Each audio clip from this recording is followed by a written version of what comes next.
Okay, let's call this meeting to order. That was my hand. Council Vice President, can you please read the Open Public Meeting Act statement?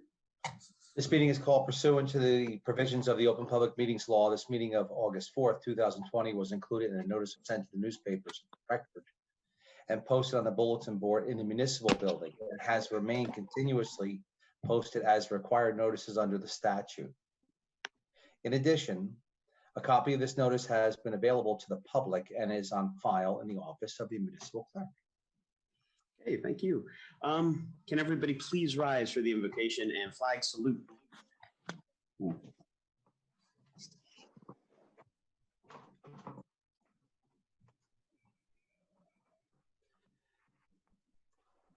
Righteous God, we call unto you right now, and we know that you will answer. Please show us great and mighty things that we do not know, so that this meeting can fulfill its role for the kingdom. Let our efforts be kingdom motivated and spirit led, so that we can be blessed by this meeting. We seek you for your guidance and instruction. We seek you also for your wisdom, so that we can make the right decisions today and always. Amen.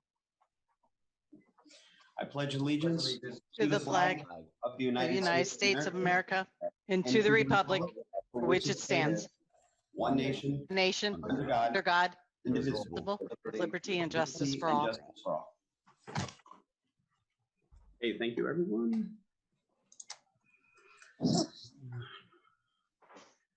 Vicky, can you please proceed with roll call? Council President Piazza, Here. Council Vice President McVeigh, Here, thank you. Councilwoman DeGirolamo, I'm here. Here. Councilman Wyatt, I'm present. and we have Mayor Kirsigny, Present. and do we have Attorney Wenner? I did, I saw him. I don't think I unmuted him. Hold on. There we go. Thank you. Good evening. Rich. Hello.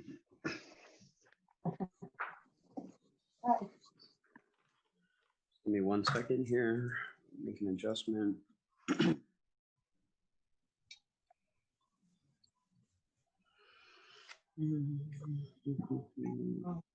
Governor is also on.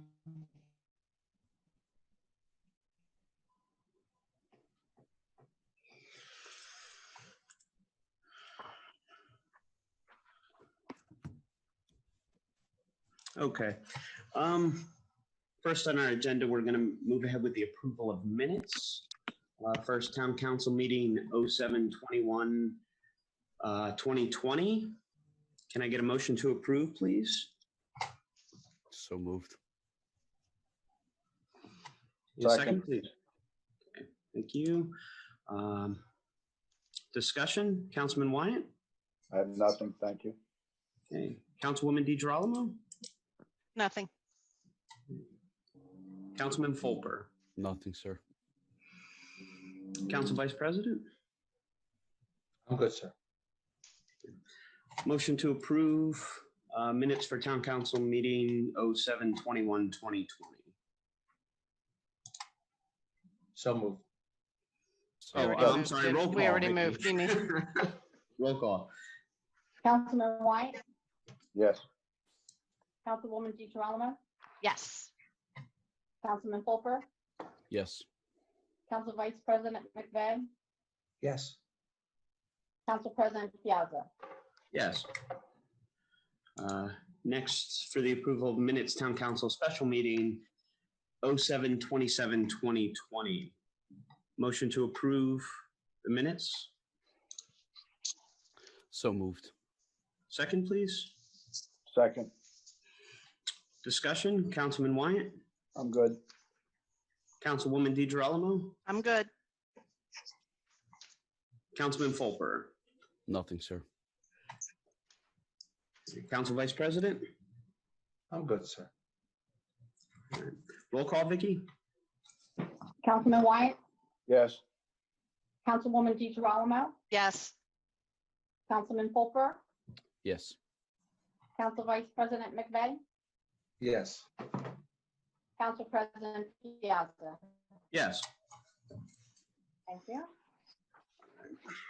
Next, number 6 on the agenda is the payment of bills. Bills list A, please. Would you mind reading that, Vicki? The current fund, $1,392,075.01. State and federal grants, $2,409. Capital fund, $2,700.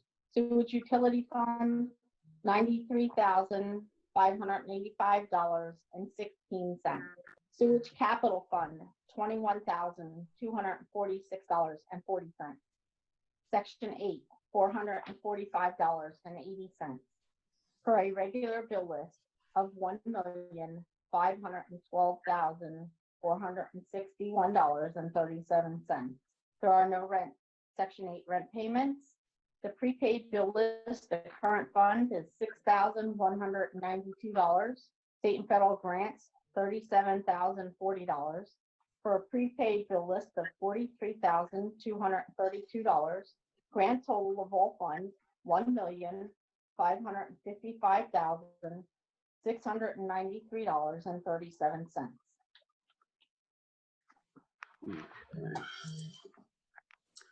Motion to approve bills list A. I'll move that. I'll second. Discussion, Councilman Wyatt. I'm good, thank you. Thank you, sir. Councilwoman DeGirolamo. I'm good, thank you. Councilman Fulper. Nothing, sir. Yes, sir. Council Vice President. I'll go under the main heading, vehicle maintenance. I have repairs to a vehicle. H&K and Sons LLC repairs the mayor's truck from accident, $1,000. Ooh, I didn't see that. What happened to the? It's under vehicle maintenance. Yes, it's a little bit easier to find it that way by numerical, but yes. 33525. Thank you. You're welcome. Well, they're all kind of Okay. numbered under that, but if you'll find it under the heading of the.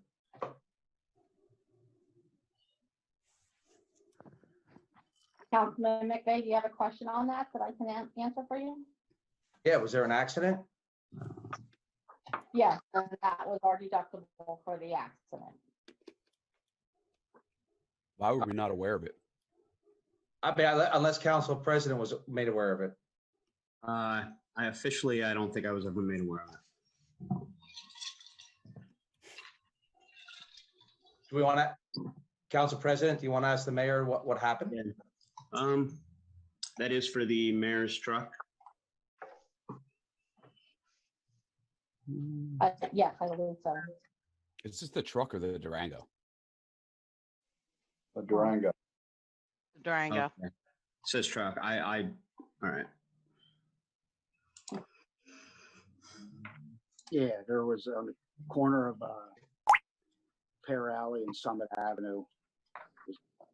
There was a fender bender. The vehicle was posted on social media, and that was the deductible. I had to get a new bumper and a new grill installed on the vehicle. With another vehicle? Yeah, yes, sir. No injuries? No, not at all. Nope, no injuries. Is there a police report filed?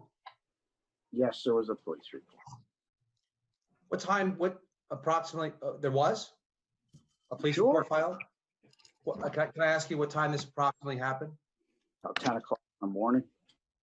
All right, because I do go by City Hall a lot, and I see the vehicle parked in front of your house. So I wanted to know, I only wanted to ask because it's parked there overnight. God forbid somebody hits it then, because that's actually an accident that could have been prevented. I know protocol would, in all businesses or organizations, would actually be drive one of your personal vehicles to City Hall, leaving that vehicle there. This way, at all times, whenever you need the vehicle, it will be under city business. I would recommend that instead of having it parked out in front of your house all the time. I mean, am I wrong? I'm just looking at liability for the town. That's all I'm looking at.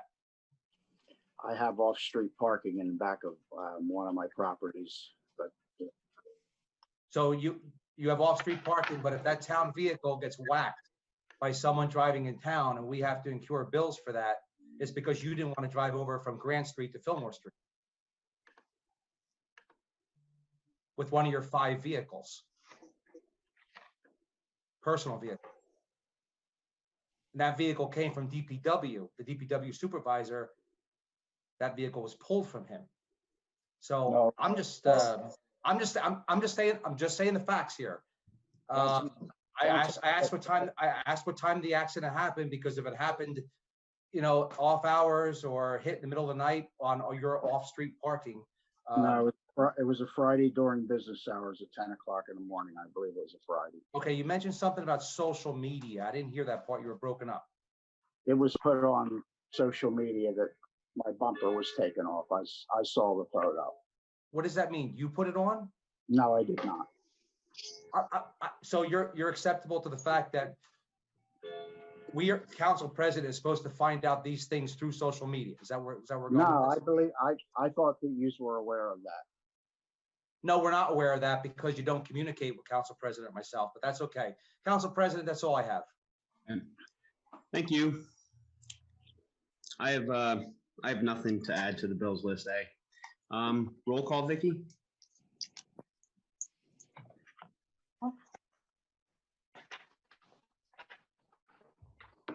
Councilman Wyatt, Yes. Councilwoman DeGirolamo, Yes. Councilman Fulper, Vicky, I must abstain from 33570 for Fox Brothers Alarm Service. My apologies. They are a client of mine. It would be unethical for me to vote to provide them with any funds. okay, I will say yes to the rest. thank you. You're welcome. Council Vice President McBain, I will say yes with the aforementioned inquiry, which I had on the mayor's repair bills. I would not vote yes to that until I looked at the accident report and to see what we had here, if all procedures were followed. I abstained. and Council President Piazza. Yes. Okay. Next on the agenda is, The second bill list, what's that? bills list B. Bills list B. Yes, the second bills list. Bills list B. You mind reading that, Vicky? No problem. Current fund, $43,491.47. Sewage utility fund, $2,646. Bridge development, $1,417.50. For a regular bill list of $47,554.97. The prepaid bill list, the sewer utility fund, $496,172.27. Agency fund, $1,682.50. For a prepaid bill list of $497,854.77. Grand total of all funds, $545,409.74. Okay, thank you very much, Vicky. Can I get a motion to approve bills list B, please? So moved. A second, please? I'll second. Discussion? Councilman Wyatt? I have nothing, thank you. Okay, thank you. Councilwoman DeGirolamo? Nothing. Councilman Fulper? Nothing, sir. Council Vice President? I'm good, sir. Roll call, Vicky? Councilman Wyatt, Yes. Councilwoman DeGirolamo, I need to abstain from 79789.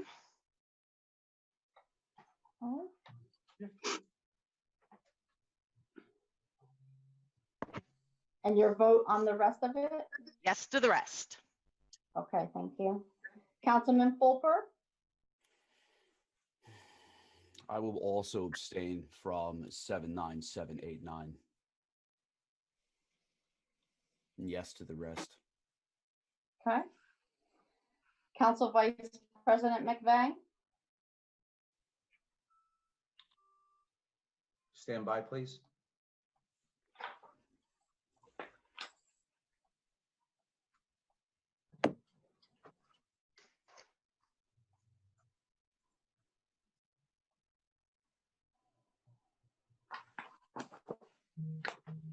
And I do appreciate it because I'm having intermittent power issues here due to this today's actual storm. And I might have just lost power on my agenda. I may have to go out to them. 7-8, may I ask, Vicky, would you be kind enough to explain 789 to me? I just lost power on my screen. deductible. I'm running you guys off of the data, but I'm running my home screen off of my agenda screen off of the Wi-Fi. So I have to switch over while you do that. Thank you. Vicky, do you want to read that? I'll read the heading. It is a deductible recovery Capello versus, what is that? Versus top? Town of Town of Phillipsburg. Phillipsburg. What it says? Yeah.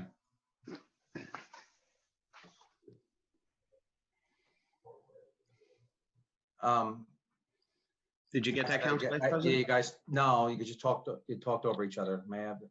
Thank you. Vicky, would you mind? It is the deductible recovery to statewide insurance fund for Capello versus the town of Phillipsburg.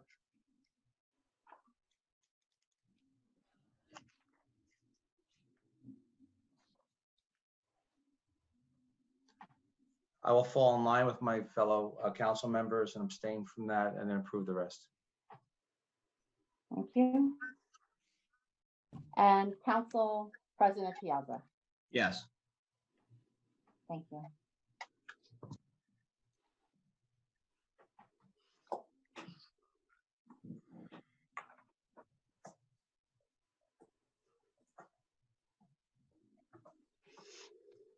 Okay, moving forward, we have Chief Stetner this week. We checked the audio. This week it seems to be working pretty good. So we will invite the chief to give his report. We had a little bit of a technical issue last meeting for those who weren't here, so we'll try again. Thank you, Council President. I have June's report as well as July's because I will be out of town. Okay. State. So I'll give you both tonight. Start with June. We had calls for service that month were 2295, 0 homicides, assaults, 2 sexual assaults, 1 burglary, 19 thefts, 2 Narcan deployments, 44 domestic investigations, 32 arrests, 0 narcotics investigations, and 3 station house adjustments. We wrote a total of 183 summonses, 94 moving, 64 parking, 4 for town ordinance, and 21 for other. Trainings that were conducted in June, we did our law enforcement interactions with the transgender population and law enforcement in the Jewish Orthodox religion. Another big note from last month, we got rid of 908-454-1121. We now are using 908-835-2002 emergency number. That was done, our CFO found where we were probably paying double on some stuff that we needed to clean up in the town. And that's the reason. Doesn't affect our emergency calls. We still go right, 911 gets us there quicker. As for July's report, calls for service 2266, 0 homicides, 32 assaults, 1 sexual assault, 1 burglary, 21 thefts, 3 Narcan deployments, 46 domestic violence investigations, 24 arrests, 10 narcotics investigations, and 1 station house adjustment. In the month of July, we wrote 250 summonses, 78 moving, 153 parking, 13 for town ordinance, and 16 for other. Traditionally, tonight is the first Tuesday in August. We would normally be doing National Night Out tonight, but because of the pandemic, that's been postponed, which we will be looking to do that October 6th, which that's a nationwide event that we'd like to have everybody at that night. And again, another reminder of the non-emergency number. 908-835-2002. That's my report, Council President. Okay, thank you. Do you mind taking a few questions? Chief.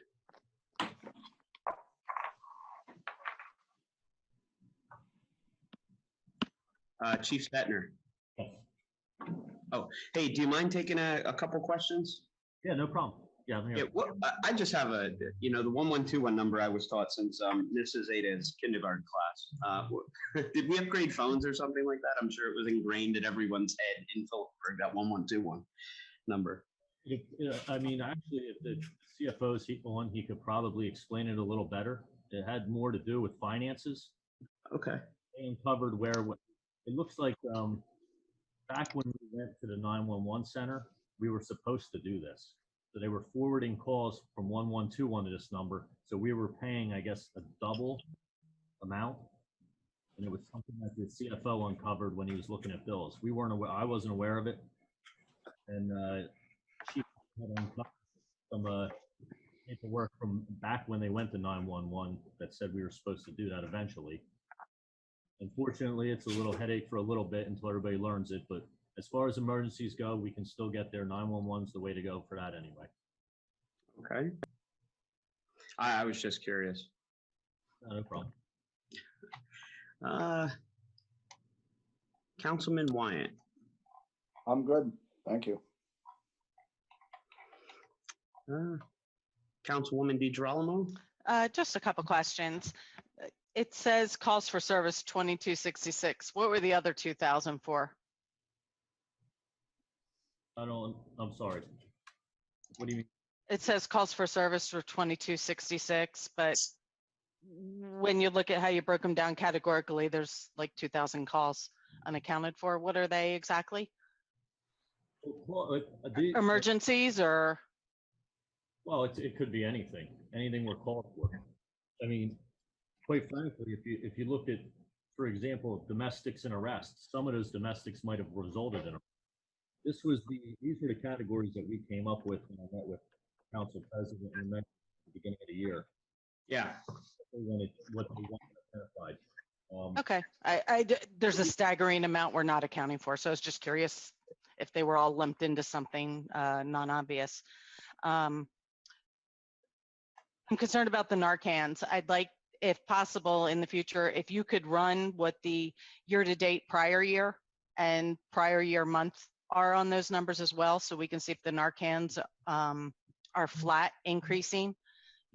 With a pandemic going on, I'm a little concerned about health, safety, and welfare. And I'd like to see if those numbers are going up. I can get better. That would be great. That's all I had.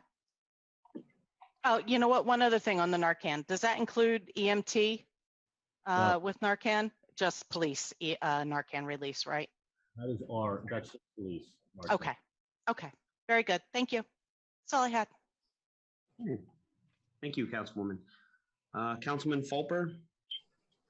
Just Chief, there's 78 moving violations. They include speeding, things like that, correct? Yes, sir. Do you have are the police out patrolling on an hourly basis throughout the town of Phillipsburg? Yes. Okay. All right. That's all I have. Thank you.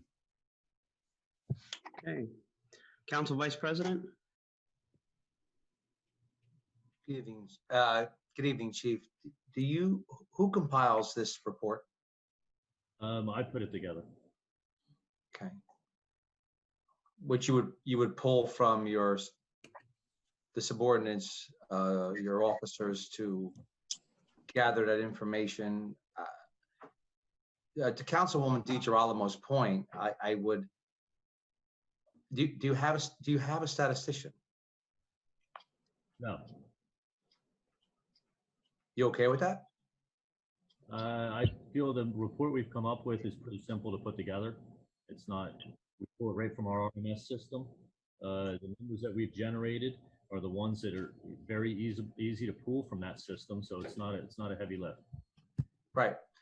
I honestly, I'm not looking for what's easy for you. I'm looking what we can get to the people of Phillipsburg, what they need to know. So the word, you lost me at easy, Chief. I'm sorry. So you really should be taking one of your officers, one of your sergeants, training them under the Northwestern Traffic Institute of status. It's a great program. It's free, and you can get some more detailed stuff. And then when the councilwoman asks, we have 2,000 calls for service, what they are, and it comes up, you don't know. Maybe you'll have an answer through that statistician, because it won't be easy. It'll be someone doing hard work figuring that out for our citizens that want answers. A suggestion to take under consideration. That's all I have. Okay. Was there anything else to add, Chief? No, that's it. All right. So with that, I'd like to welcome Mary Jo Harris. I know I saw her here. Give me 1 second.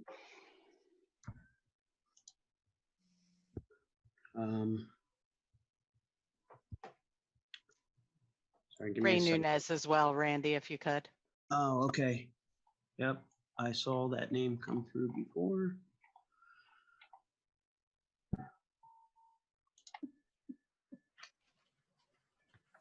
So, okay, Ray, you're unmuted as well. Mary Jo Harris is here with NPP. Councilwoman DiGirolamo had sent over materials, I believe it was last week, to all of council with pretty much, it was the culmination of quite a few months of meetings, correct? Am I correct in saying that? And this is the final step, the final product? Yes. That you're looking for approval on? Yeah, it was actually very nice, very impressive. If I'd like to give you the floor. Do you need a screen share? Ray will, yes. Okay. Yeah. So while he's getting that put together, so thank you very much for having us present tonight. I won't take up too much of your time. I just want to give you a little background on how we got to the promotion piece of this. So as you know, yes, we have been having lots of meetings, lots of virtual meetings, but they've been very productive in the fact that when we started the first meeting back in March, and I think Vice Council President McVeigh was there. I'm not sure, Council President Gaz, if you were there. Other people on this call were in the room. And what we had done at that time is we looked to see who was doing what, when, and where in Phillipsburg. And that looked at everything from the rec department, the historic commission. We looked at the UEZ, the PDA, the chamber, redevelopment. So we took all that into consideration before we actually set up putting our strategic plan together. And as you know, the NPP plan that was agreed upon and approved by the state that's our guideline. That's our roadmap of what we have to do, meeting those goals and objectives. So what we had done from April up until this point is we structured it into 4 separate teams. So we put together what we call our event support team. Any events that are taking place in the town of Phillipsburg, we as the MPP, which you're going to get used to calling a different name after tonight, we put together the event support team to make sure that whatever events are already happening, that we would support them and also increase events, because we know the more we can bring people into Phillipsburg and let them know who and where Phillipsburg is and what Phillipsburg has to offer, it will just make it'll make revitalization and economic development just that little bit easier lift to put it on the map, so to speak, that we're here to revitalize and renew Phillipsburg. So the event support team, we actually are going to be doing some pop-up markets on the summer concert series. The first one will be at the end of August and the second one will be at the end of September. where we're encouraging small business owners, if they want to come out and put up a pop-up tent to show their wares and hopefully look at maybe some of the available spaces in Phillipsburg, to be encouraged to maybe do a brick and mortar instead of being an online or, you know, however they're getting their products sold. We also have a design team. We've been working very, very hard on the design team. We also leverage some of the funding for what we're doing with the design team with Norwest Cap's community redevelopment grant that we also have. So the gazebo that you see that has been repainted and the benches, that was all done thankfully by our design team that's headed up by Audra Frank and Gail Rogers. We also have benches that we'll be putting in. The flowers that you see hanging up was funds leveraged with the youth corps. The banners for the veterans banners, that money was available for the actual brackets, so it didn't cost that much to put them up when that project first started. And we will also be doing within the coming next 2 weeks, you're going to see the streets of Phillipsburg lined with Phillipsburg open banners that we actually purchased from the PDA because they had extra banners, and we said, let's get them out there. Let people know that we're going to have, you know, Phillipsburg is open for business. And then we have our business development team. We actually crafted a guide to doing business in Phillipsburg, and we had several different parties look at that. We actually sent it to the State Business Action Center and the Small Business Development Center for them to take a look at that.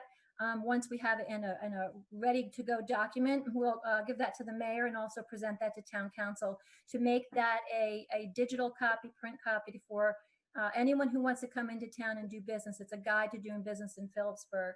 And then lastly, what happens is we have a promotion team.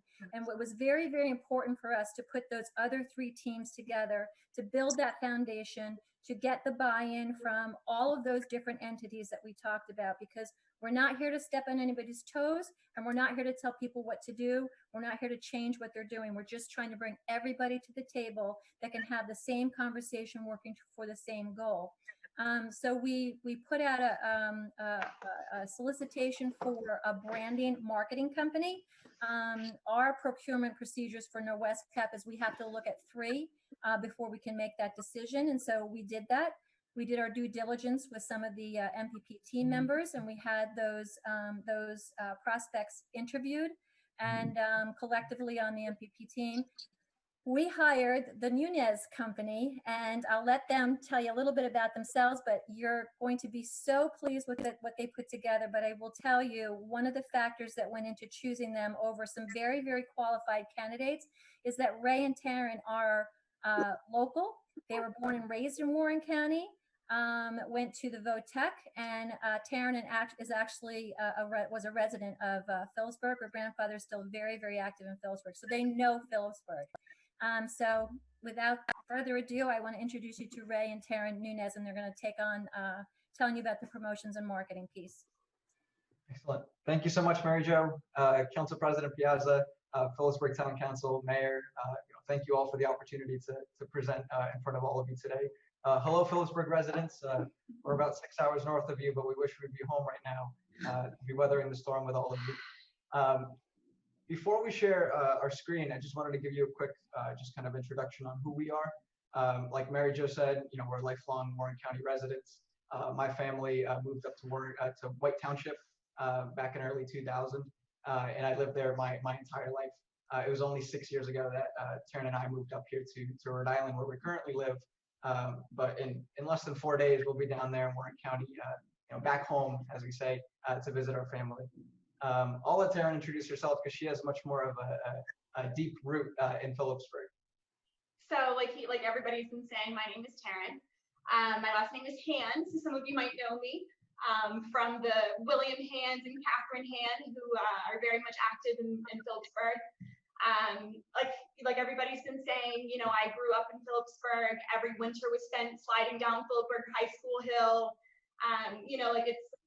Phillipsburg is very much my home, and being able to be a part of this has been so moving and so humbling, and I'm very excited to show you guys what we came up with. Excellent.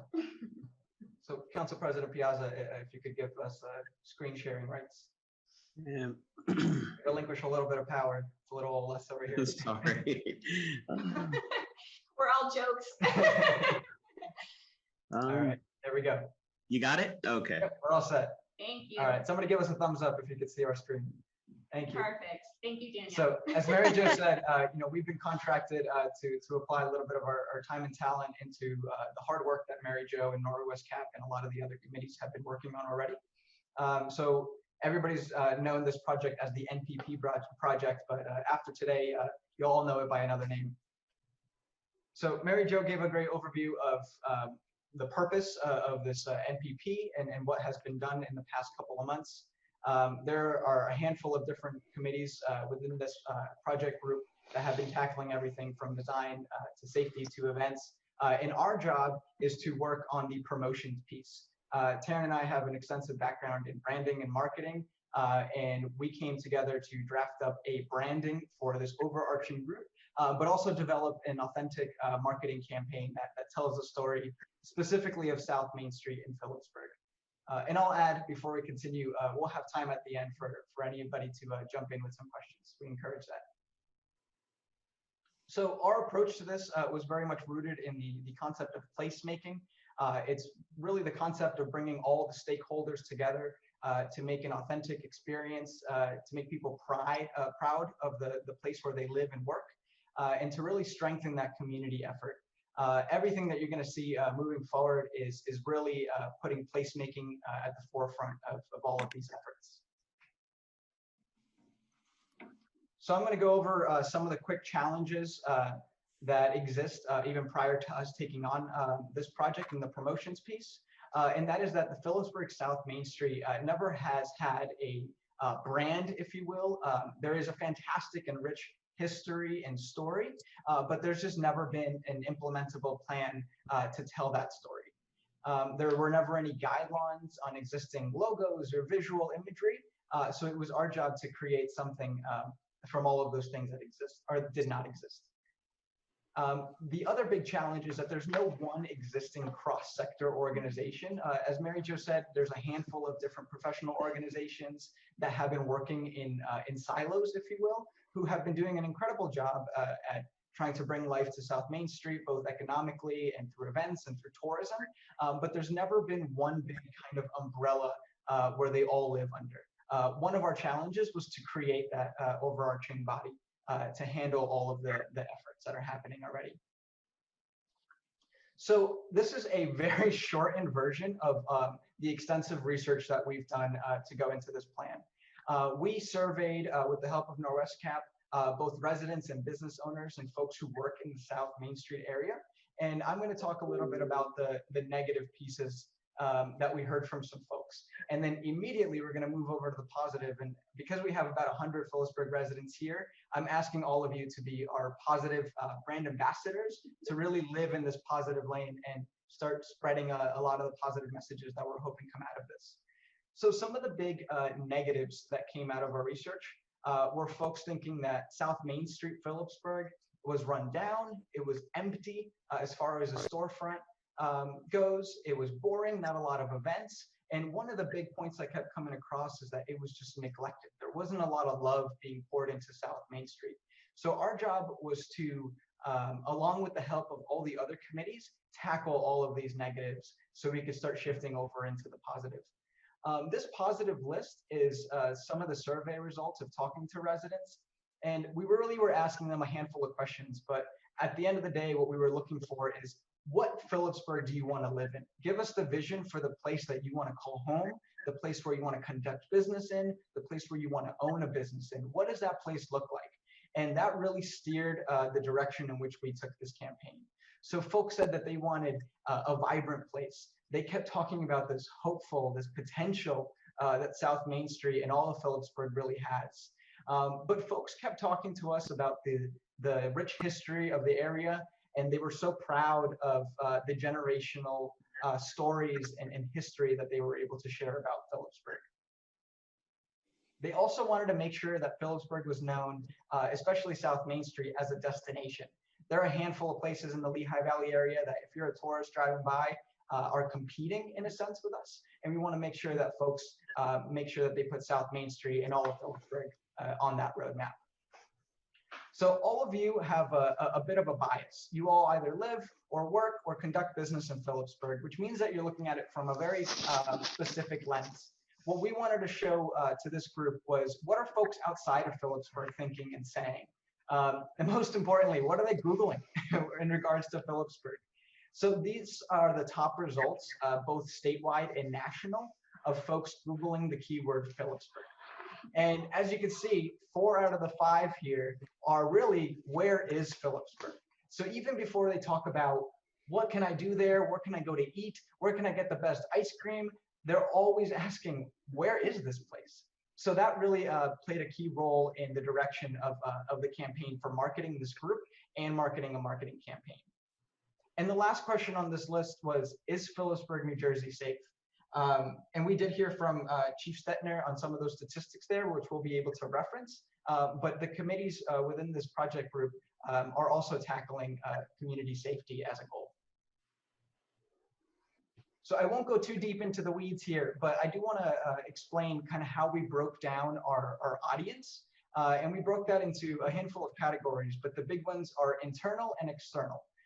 Most of all of you live within the internal lens. You're folks who live in Phillipsburg. You might have been there for generations. You might have just moved there. Or you're looking at it from more of a commercial lens, where you conduct business or you own a business, or you shop in the South Main Street area. The other profile group is external people.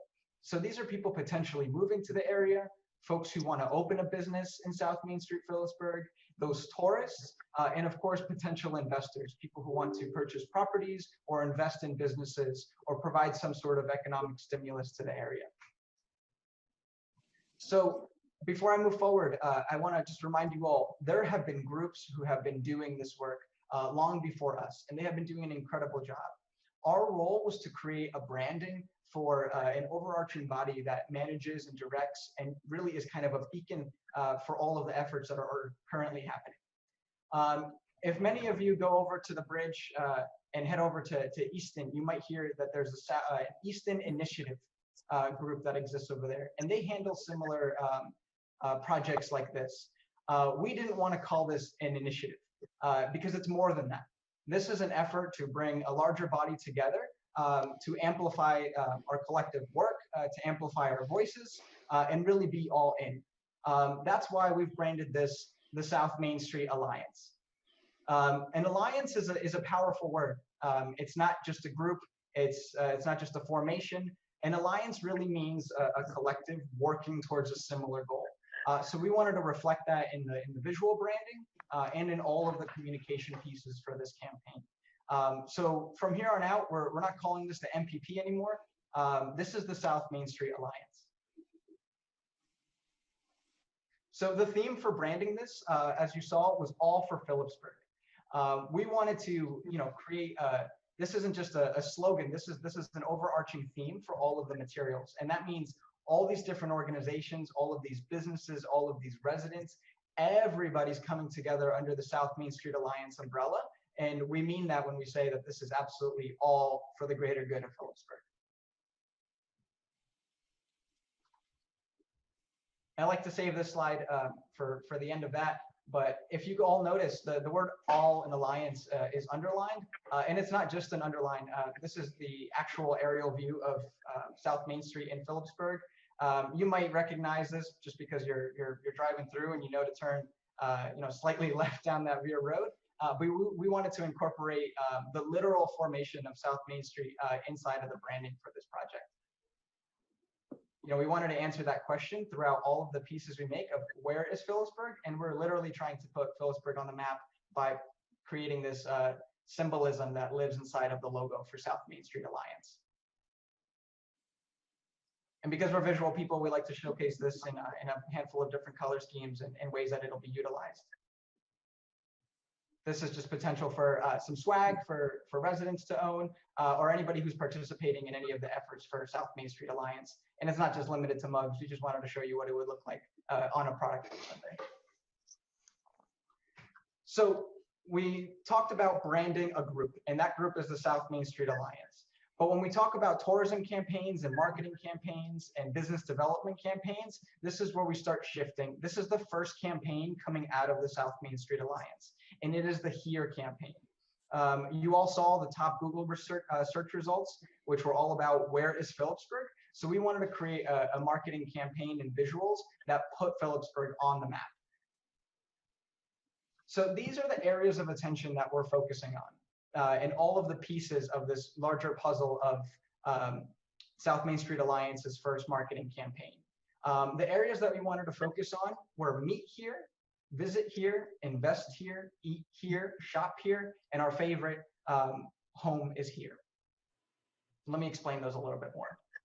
So meet here. This is the color scheme, the logo that would be paired with the South Main Street Alliance's logo on any materials where we're talking about bringing people together. Whether it's a farmer's market, a vendor show, a festival, a concert, anything happening on our beautiful green spaces is going to be branded under this Meet Here brand. This is a way for the community members to visually identify something that's going on by that orange color scheme and the Meet Here logo. Visit here. So this is for folks outside of Phillipsburg. It's people driving through who look us up and they want to know what are some tourist attractions that we could visit, what are some great historical informations that we could read on when we're visiting Phillipsburg, and this is all going to live under this Visit Here umbrella. Bonus points if you could tell me where this is. All right, so the next one is Invest Here. This is our call for folks who want to start businesses, those entrepreneurs who are looking at potential storefronts. They might be looking at neighboring towns. We want to bring them to South Main Street, Phillipsburg. This is a very deliberate call to action to say invest here. You're not just putting in your money into starting a business, you're really planting deep roots in a community that is willing to support you and a community that cares about your growth and your investment. The next one is our favorite, because we love to eat, and that's Eat Here. So this is showcasing all of our wonderful eateries, whether it's the new plant-based foods restaurant or the new ice cream shop across the park. It's really putting our restaurants on the map. And the way that we're going to do that is by creating stickers and materials and collateral that they could be proud of showcasing. This is an example of something that would go in a storefront window that lets people, whether they're residents or folks outside of the town, know that this is the place to eat. This is one of our many great eateries. The same goes for storefronts. We want to make sure that people consider shopping locally before they go to a big box offering outside of Phillipsburg. So like the Eat Here piece, we're going to have a Shop Here component to encourage folks to shop locally and keep their dollars local.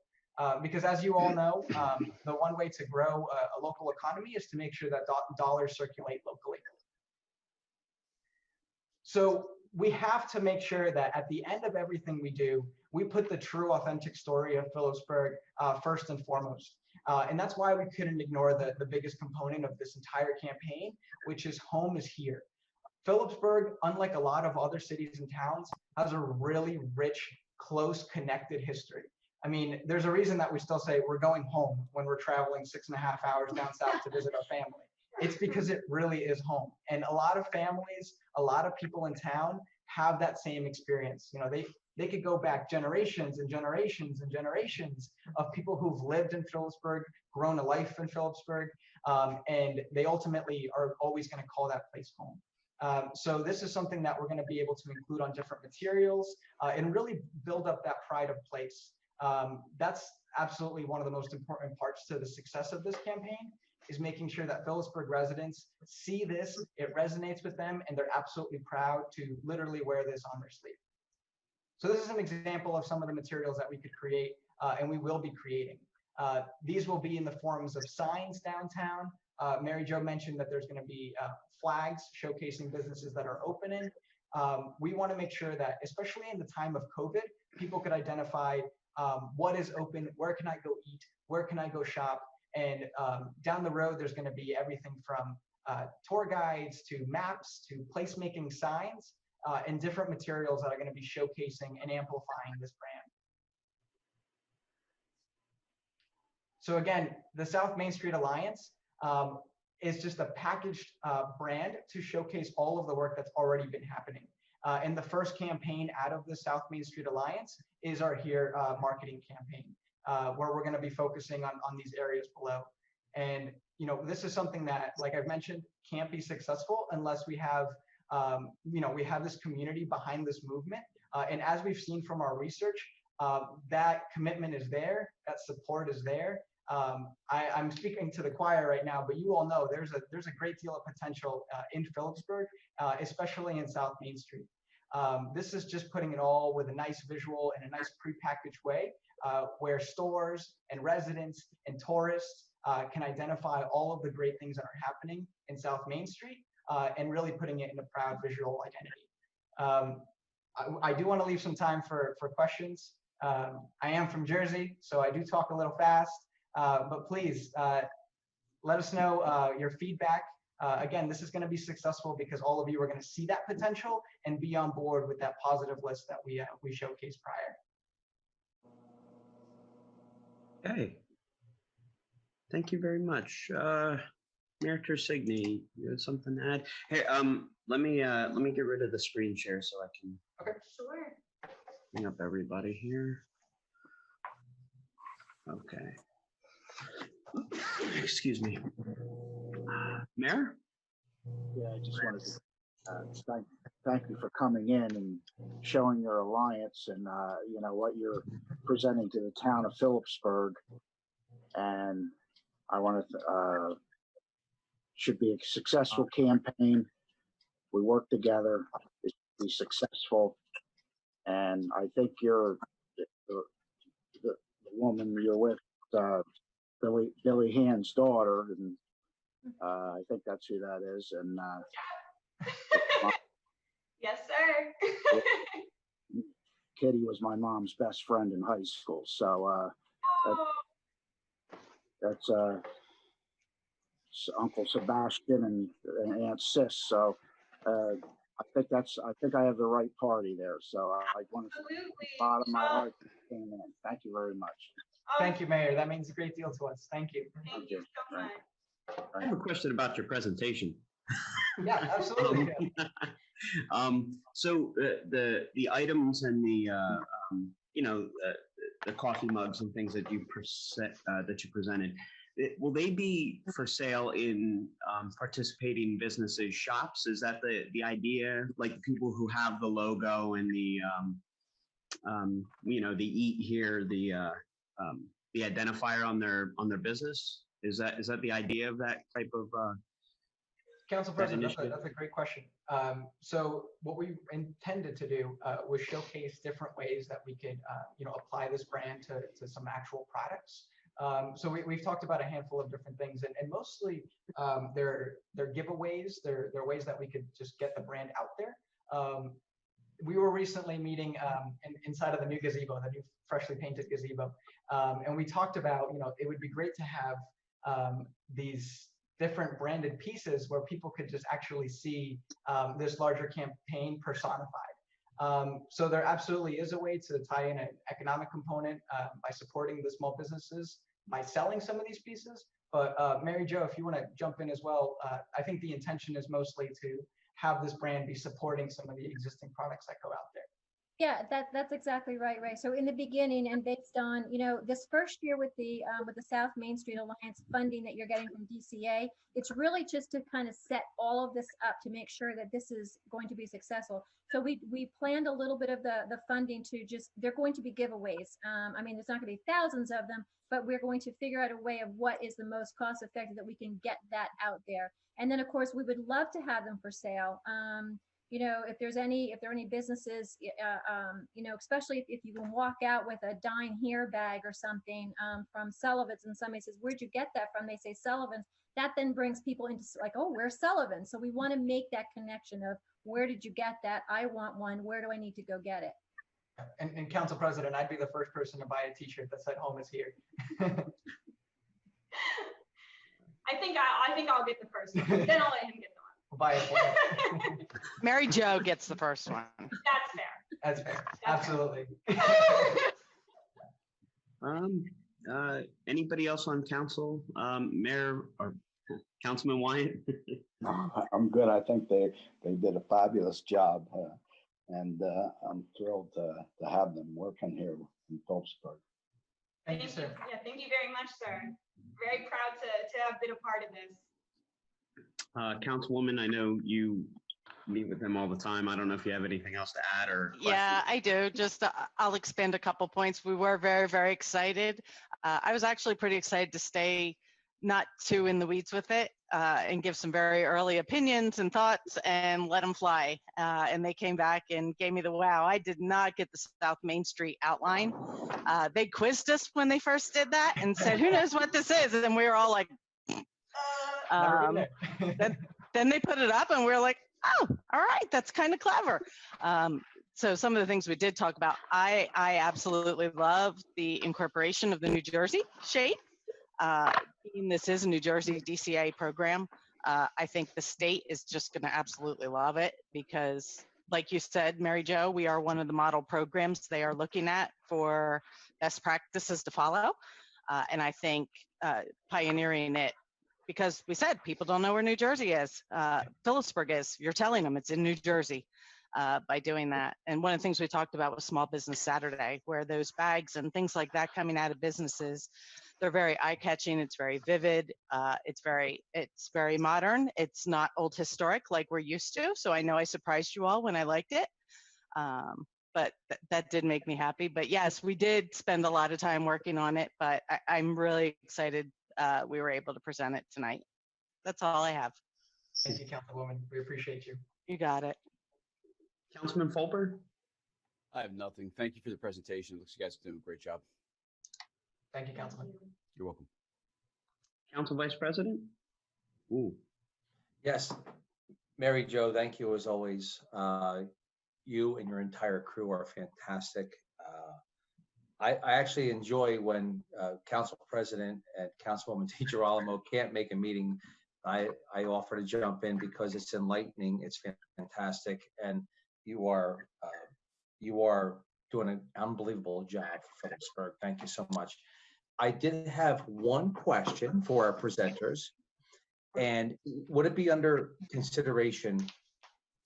And while you were talking, I didn't mean to be rude. There was a messages coming in on my end and I know I brought this up before under the former administration, who had different ideas, but at that time I mentioned about this is your business, as you know, Main Street grants.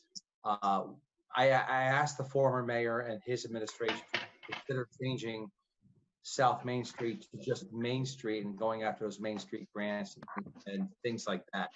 Is that something that, well, we would do on our end, but that would have to come from our mayor and that administration. But is would that be a heavy lift if we were actually looking to actually change it to Main Street? South Main Street has, there's a lot of background noise. I'm not sure where that's from. So, okay, great. I'm still a fan of Main Street. I'm not looking for an answer. I'm not looking even for a comment unless you want to. But I'm in support of hopefully someday changing that over to Main Street, South Main Street, North Main Street. We have a little bit of a break up there. Then in between is Union Square. I think to make our community whole would be nice to do that. That's just my opinion. I'm not, but if anything, I don't know how much of a lift that would be at this point in time in your campaign, or is that ship sailed and we have to go with the South Main Street Alliance? The ship has not sailed.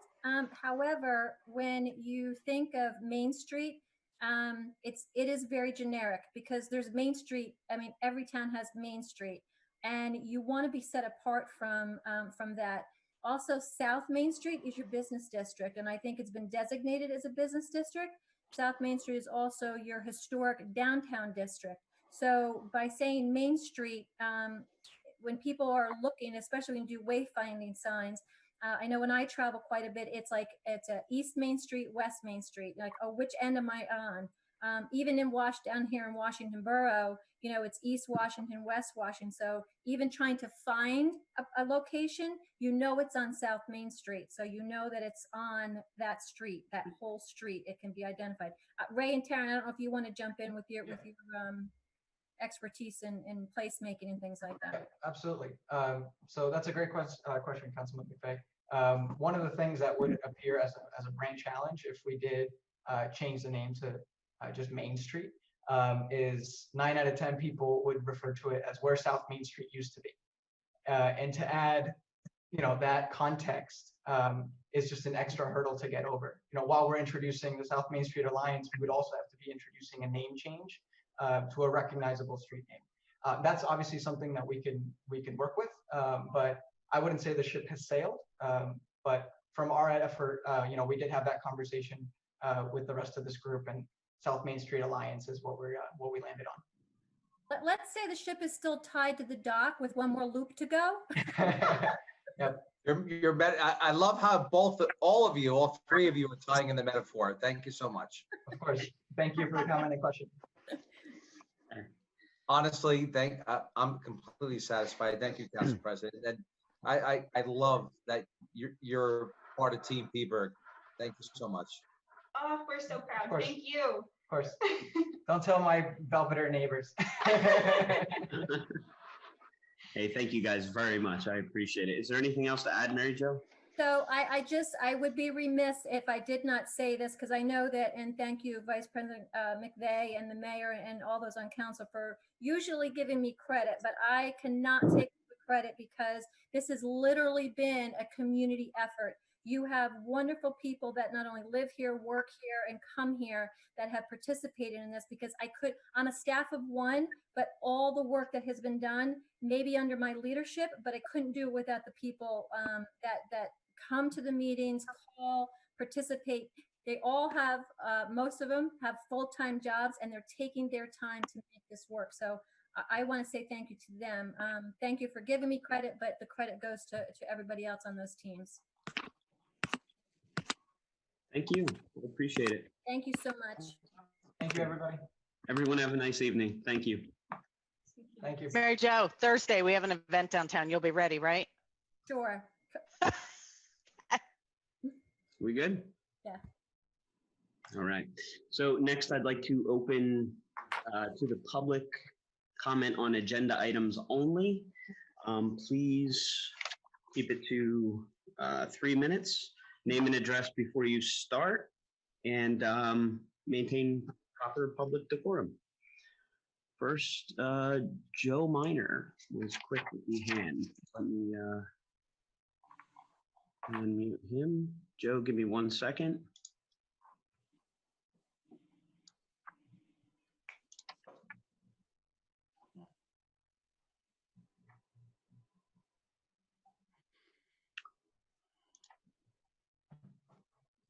Joe. I'm Joe Minor. I live at 392 South Main Street with a storefront right where they were talking about. Excellent. My first comment is on O2020-19, the library. There are many cost savings that could have been selected. For example, the swimming pool or the police department.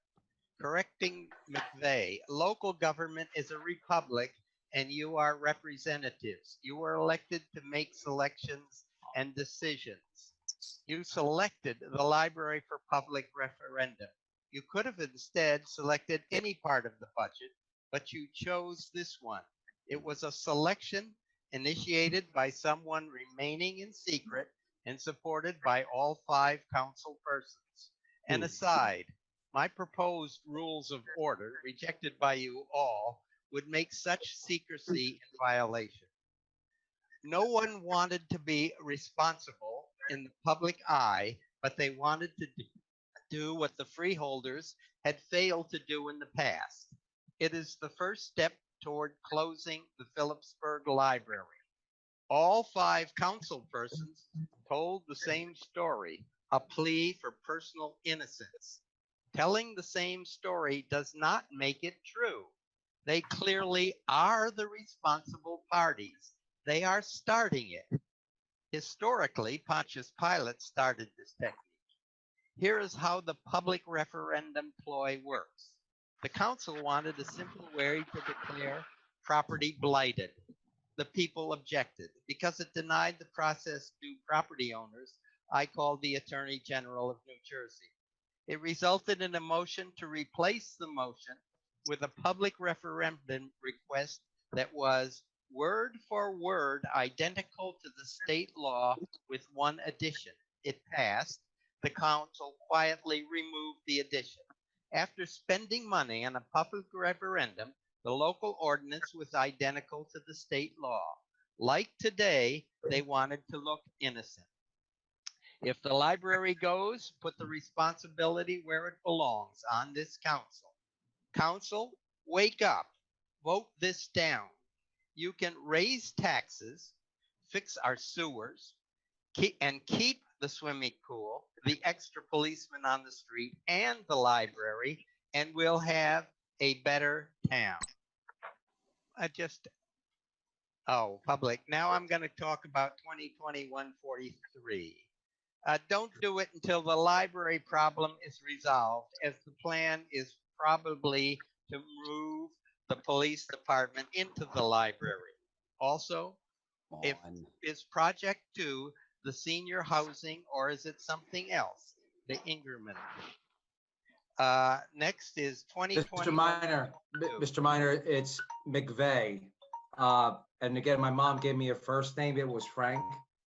Especially, I would hope you would do that after I dropped off some birthday flowers and card for you on your birthday. But that's okay. Your time is up. Council President, you can move on. Thank you, sir. Thank you, Mr. Thank Minor. you, sir.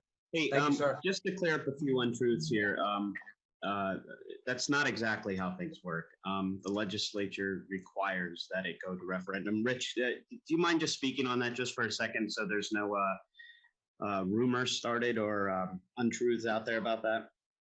Sure, Council President. It's not as if the council could, if it wanted to, dissolve the Free Public Library on its own accord. That's prohibited by statute. The question must be put to the voters.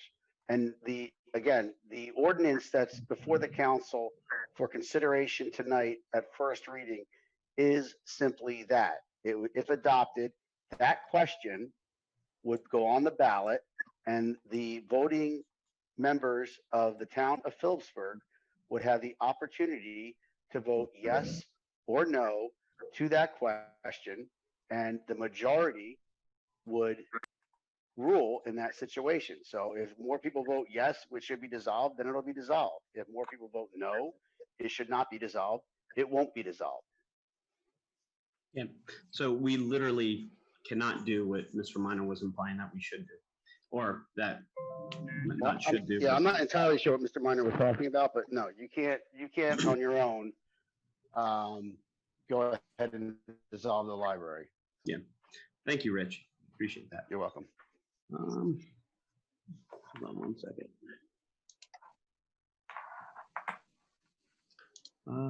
Mrs. Morissette.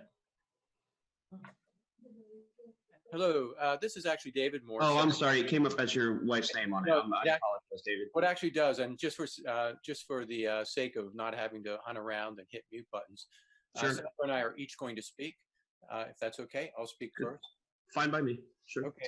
So first, I have a concern about a sunshine law violation because I'm hearing about a lot of people that can't get into the meeting tonight.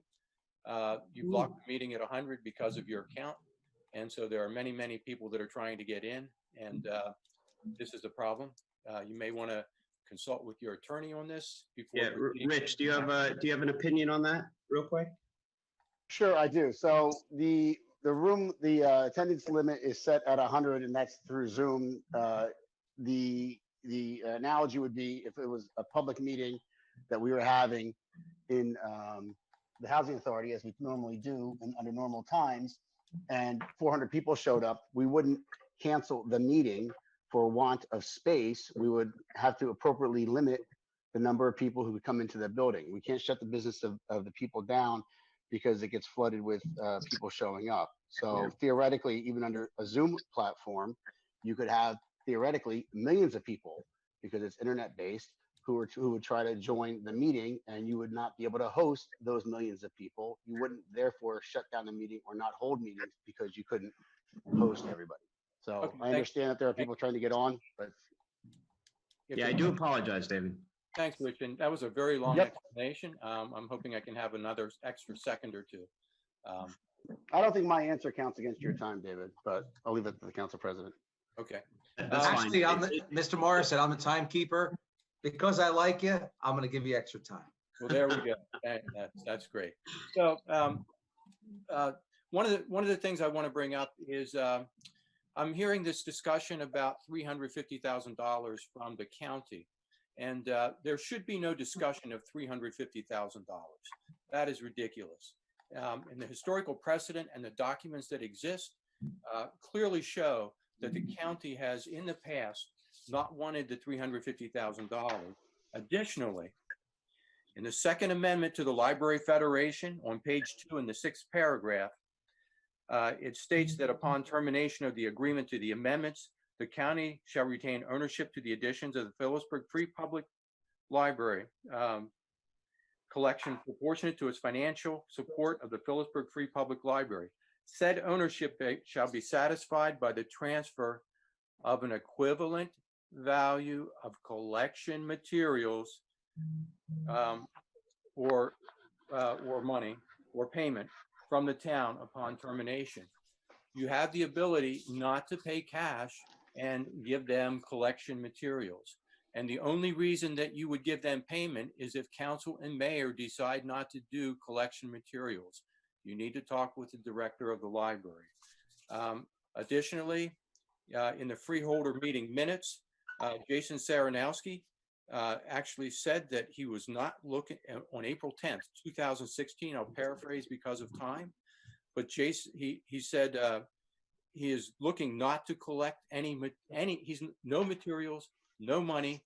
He's looking to save the town $350,000. And in that, he said that he was coordinating with Council President Todd Tersigny, and this had to be handled by the board. I don't know what happened, but that certainly got lost. I don't know why that didn't get followed through with. Okay. In the interest of time, I will, I'll stop there. And if you have any comments, feel free to give them. And then Sandra will start her 3 minutes. Sure. I can only say, oh, I'm sorry, Council Vice President. Yeah, no, I would recommend in the Robert's Rules of Order that it wouldn't bleed over into another 6 minutes. I actually gave Mr. Morris an extra minute. I know he talked about the the Zoom meeting and the millions and millions of people that that congregate to this. But we would have to put Mrs. Morissette on a separate raised hand if you have people in your order, Council President. I'll put you back in the queue, David. Yeah, no, she absolutely can speak, but there are people in the queue. I just was trying to refrain from spilling over into another 3, or in this case, 4 minutes. Councilman, thank you, Mrs. Morissette. I appreciate the millions and millions. Appreciate it. David, I would just like to comment on the meeting. We did reach out to meet after the library. I believe the board had a Thursday night meeting. Our clerk did reach out to meet with library board members for Friday afternoon. Schedules did not allow that. I think we have one set up. When is that, Vicky?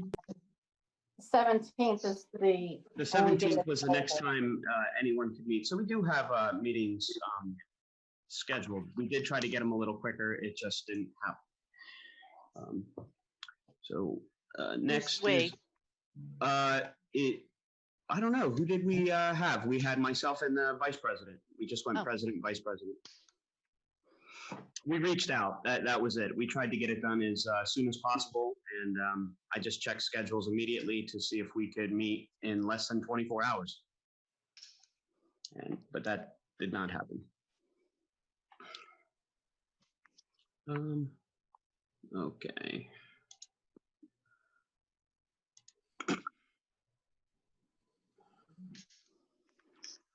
Ms. Murphy, did I unmute you? Yes, thank you. My name is Joanna. Oh, thank you. My name is Joanna Murphy. I'm at 79 Brunswick Avenue, Bloomsbury, New Jersey.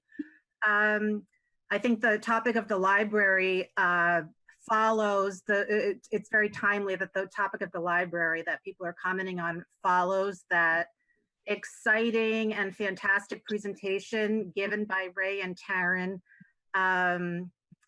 I think closing a library in a town that you are wishing to promote to the extent possible is an absolute contradiction. How can you promote the vibrancy of a town and close the public library? That makes no sense. I think a public library is at the heart of a community. And I know what would happen if it's not located on South Main Street. What if the library were located on South Main Street? Would you really want to be closing the library?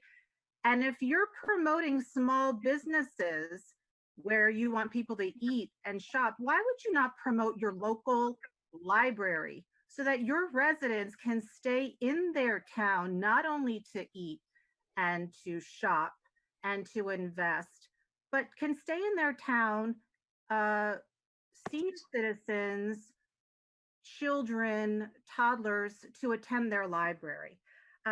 So I think closing a library at this point in time would be a really huge embarrassment to the town of Phillipsburg, especially in light, and I don't know if Ray and Taryn would want to comment on the value of a library, although it's not located right on South Main Street, to the town. I could see the library, participating in even that historical and cultural piece of their program. My question is, the last meeting, there was, I think, a president of the Library Association from Trenton on, and she had suggested that the town, that the residents need to have numbers, a cost benefit. What will they be losing in black and white? What would they be gaining in black and white? What would they be saving in black and white? So that they would really know how to vote. So my question is, who is responsible for gathering that information? Who is responsible for disseminating that information? How is that going to work so that people, residents are going to know the library may potentially close? If you want to save it, this is what you will gain, lose. These are the accommodations that you would have to make by going miles away to another library. What is the plan for that, and who's responsible? I hope to address all of that at the meeting. I hope to address it actually last Friday to get as much information out to the public as possible, as soon as possible. Unfortunately, that didn't happen. I know the library is puts out email blasts. They do have, they've been putting out a lot of their own information. I would trust it. So it's not a decision I would push a person in either way. I would say get as much information from either side that you can. We'll try to get as much information out to you as well, and make the most informed decision that you feel is necessary. Does the library have the tax kind of codes or information for residents? I mean, in terms of the library takes care of its own budget. Anything financial, I'm sure they can answer. I just want to know how people know how this is going to affect their taxes, if that's what the big, issue is. Oh, okay. Yeah. We actually do have tonight later in the meeting, we are approving hopefully approving one of our financial advisors to take a look at the numbers, so we have solid numbers and not just guesstimations or I guess assumptions. Okay. Okay. Thank you. Yeah, I hope that answered your question. Thank you.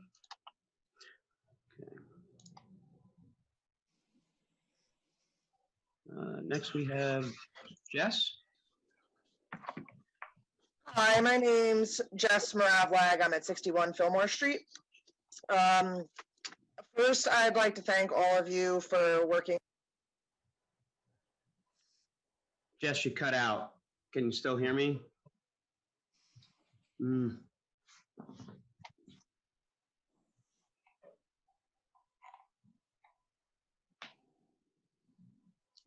You're still on. If you're here, let me try to unmute you again.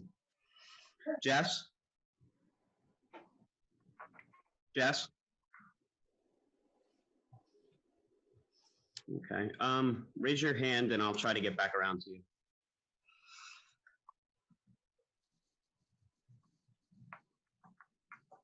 No, she's muted.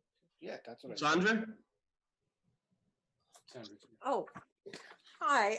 Good evening. This is Sandra Morris at 5 Fairview Heights. Sorry, I was expecting someone else to be called before me.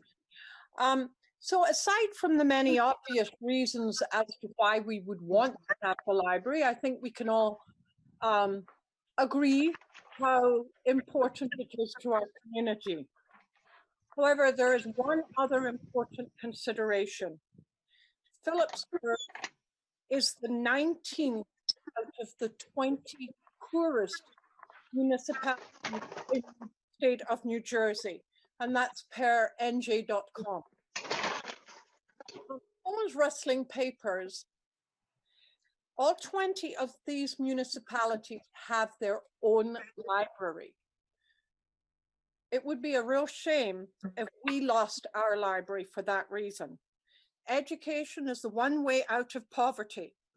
The library's present location is ideal for teachers tutoring homebound students as well as regular students.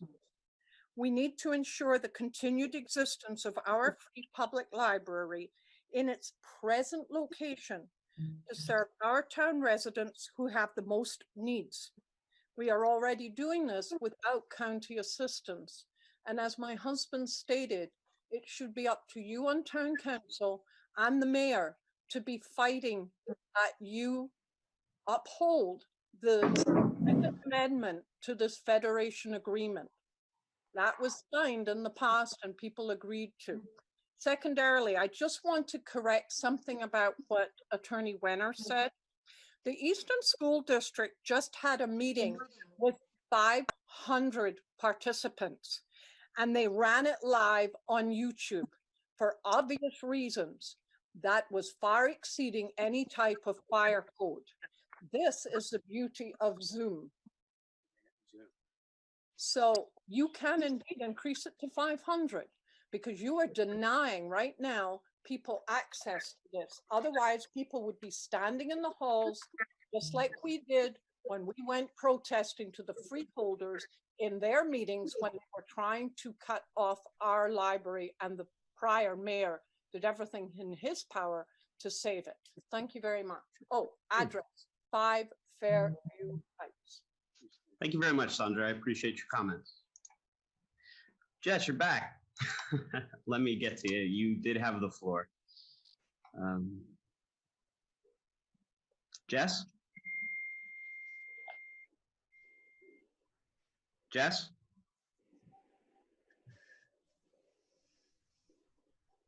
All right, we will come back to you again if we can. Ed, let me unmute you here real quick.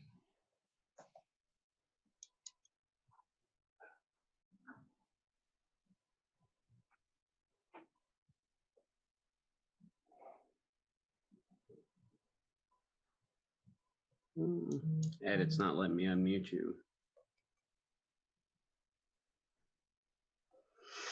How's that? There he is. Oh, there we go, Ed. Okay, this is Ed Bullock. I'm president of the Library Board of Trustees. I live at 344 Warren Street. I, of course, want to comment on all that's being done. First of all, I would say the library is the North Star of this town, and I believe exactly what Joanna said. You're trying to improve the town, and you're gonna shut down the North Star of the town, the gem of the town. One of the things that bothers me is you have a library that's almost 100 years old, and you're giving us months for it to be decided upon as to whether we will still continue to control our own library. And I'm assuming that that's because of monetary reasons. Like, you know, we have budget issues, and I can understand that. Every town's having budget issues. I don't hear them closing their libraries. Okay, I don't hear them doing what we're doing. I don't hear that. This limited amount of time, what bothers me is you have a library board of trustees. We're hearing everything after the fact. I think it would have been more professional if council members can't, we have meetings. You could have come to our meeting and said, here's what our problems are. Here's what we're talking about as it relates to the library. But we didn't hear anything. Everything we get is after the fact. It's like we're dictated to. And there's this rush to have the referendum. You control the library. You give us the money for our budget. Okay. You can have a smaller library. You can tell us what library we are to have until the future changes, and the future will change where we can improve the library again. But to do away with it, that's an irrevocable situation. And nobody can tell me, absolutely, without doubt, no one can tell me what the county's going to charge us going forward. They can promise us how we're going to be treated, but they can't guarantee how we're going to be treated. As a matter of fact, talking about how we're going to be treated, in June of 2009, Richard Moore was sent to us as a new board member. He was the past president of the Warren County Library. And this is, other board members were there and could attest to that. It made us begin to stop trusting the county. He said, I came here tonight to tell you we are going to take your library over. Okay. Later, what was referred to were other promises. Oh, we're not going to charge you for that money. And there were other instances that led us to believe, we couldn't trust the county. And I just can't understand why there's no way out of this. There's no better option. I mean, there's uncertainty here. You're going to disempower us in the town if people who don't understand or don't value the library say, oh, it's a done deal. We're just going to have to let the county take over our library. And a beautiful picture is being painted, but the results are just promises. You're not, there are opportunities that will be, we coordinate our programs with the high school and the elementary schools. So we have the resources and the needs that they're using, that they're requiring for their programs. I mean, that's just a small example of what's going on, what happens with the library. The mayor is part of our board of trustees, and he said this is going to be a very democratic process, as though there was another option. Okay. A democratic process to me is not giving us almost 3 months in a time when we have the virus. We can't have in-present public meetings to just see the library go away. I don't think this is right, and I don't think it's fair. It's very upsetting to us as a board not to have communication, but just to hear these things after the fact. I don't understand how it's just decided upon you to have this referendum and there's no other option. You can't wait. You can't change the size of the library. You can't do it internally. And furthermore, if the county takes the library, you're going to lose all of our employees. Ed, you're at your time here. Okay, thank you. I do look forward to meeting you. I trust you'll be there on the 17th. I have a lot of respect for you, Ed. And we will speak. I volunteered for this town for over 40 years. This is one of the biggest disappointments I've seen as a volunteer in my entire time. Okay, Ed. I look forward to speaking to you about this. Thank you for your comments.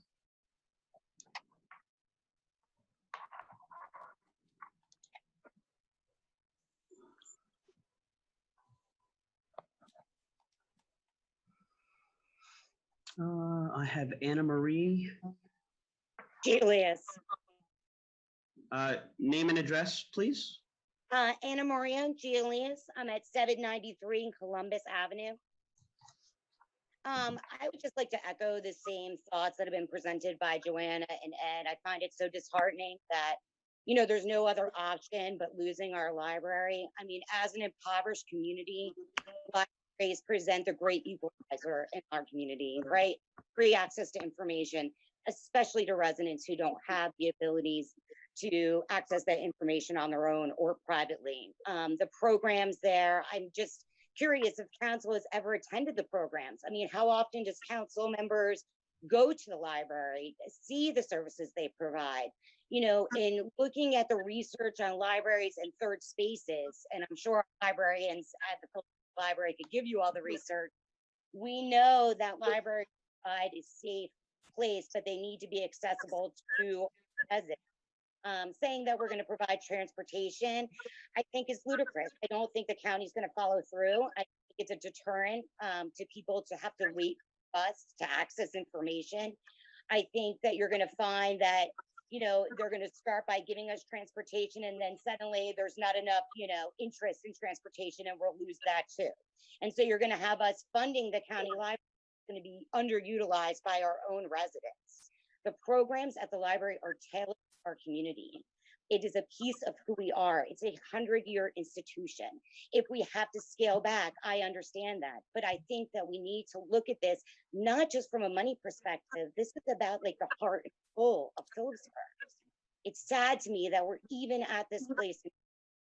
I would really hope that we could look at other options versus just a referendum where we're going to punt it to voters who are not really getting all the access to information. I mean, I still haven't heard how much my tax would go up should, we need to do that. We need more information. And I really just wish that it could be something other than a vote. The council took more pride in the library and in the town and in the services that they provide. Saddens me. It's a disappointment. I agree with that. Thank you. Thank you, Anna. I will say that this actually hasn't passed yet. It's not set in stone.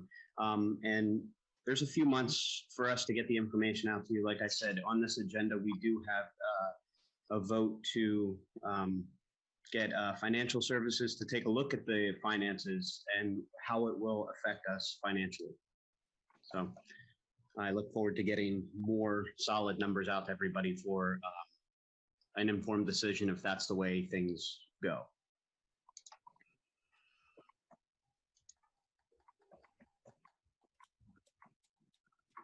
JMLA. Hi, my name is Jeremiah McPeak. I live at 187 Lewis Street. I first just wanted to start off, thank you guys for allowing me the chance to speak. I did want to kind of echo the thoughts that the library is kind of a heart of a town. And I think that, putting this up for an option for vote, which I know you guys are kind of pro for, is good. But when you don't have everyone in the town voting on it, you do only have a certain percentage of people that actually go out and vote. It kind of limits the amount of participation that everyone who might use the library is going to take in making this, approved or not. Moving past that, I kind of wanted to get into discussing the agenda item that you guys brought up with regards to the NPP update. I really appreciated the presentation. I thought there were some really great ideas in there. I wanted to see if you guys had thought about in this, kind of place setting, any ideas for making our downtown area more accessible and visible. As you drive across the bridge and most people speed across or through Phillipsburg at 50 miles an hour down Route 22, there isn't anything that really slows anybody down to even drive them into this downtown area that we're trying to promote. There is the one signage by the school there that says, this way to South Main Street, but it's kind of at a bend. There's some trees, there's some overgrowth. It's just not a very highly visible area or easily accessible.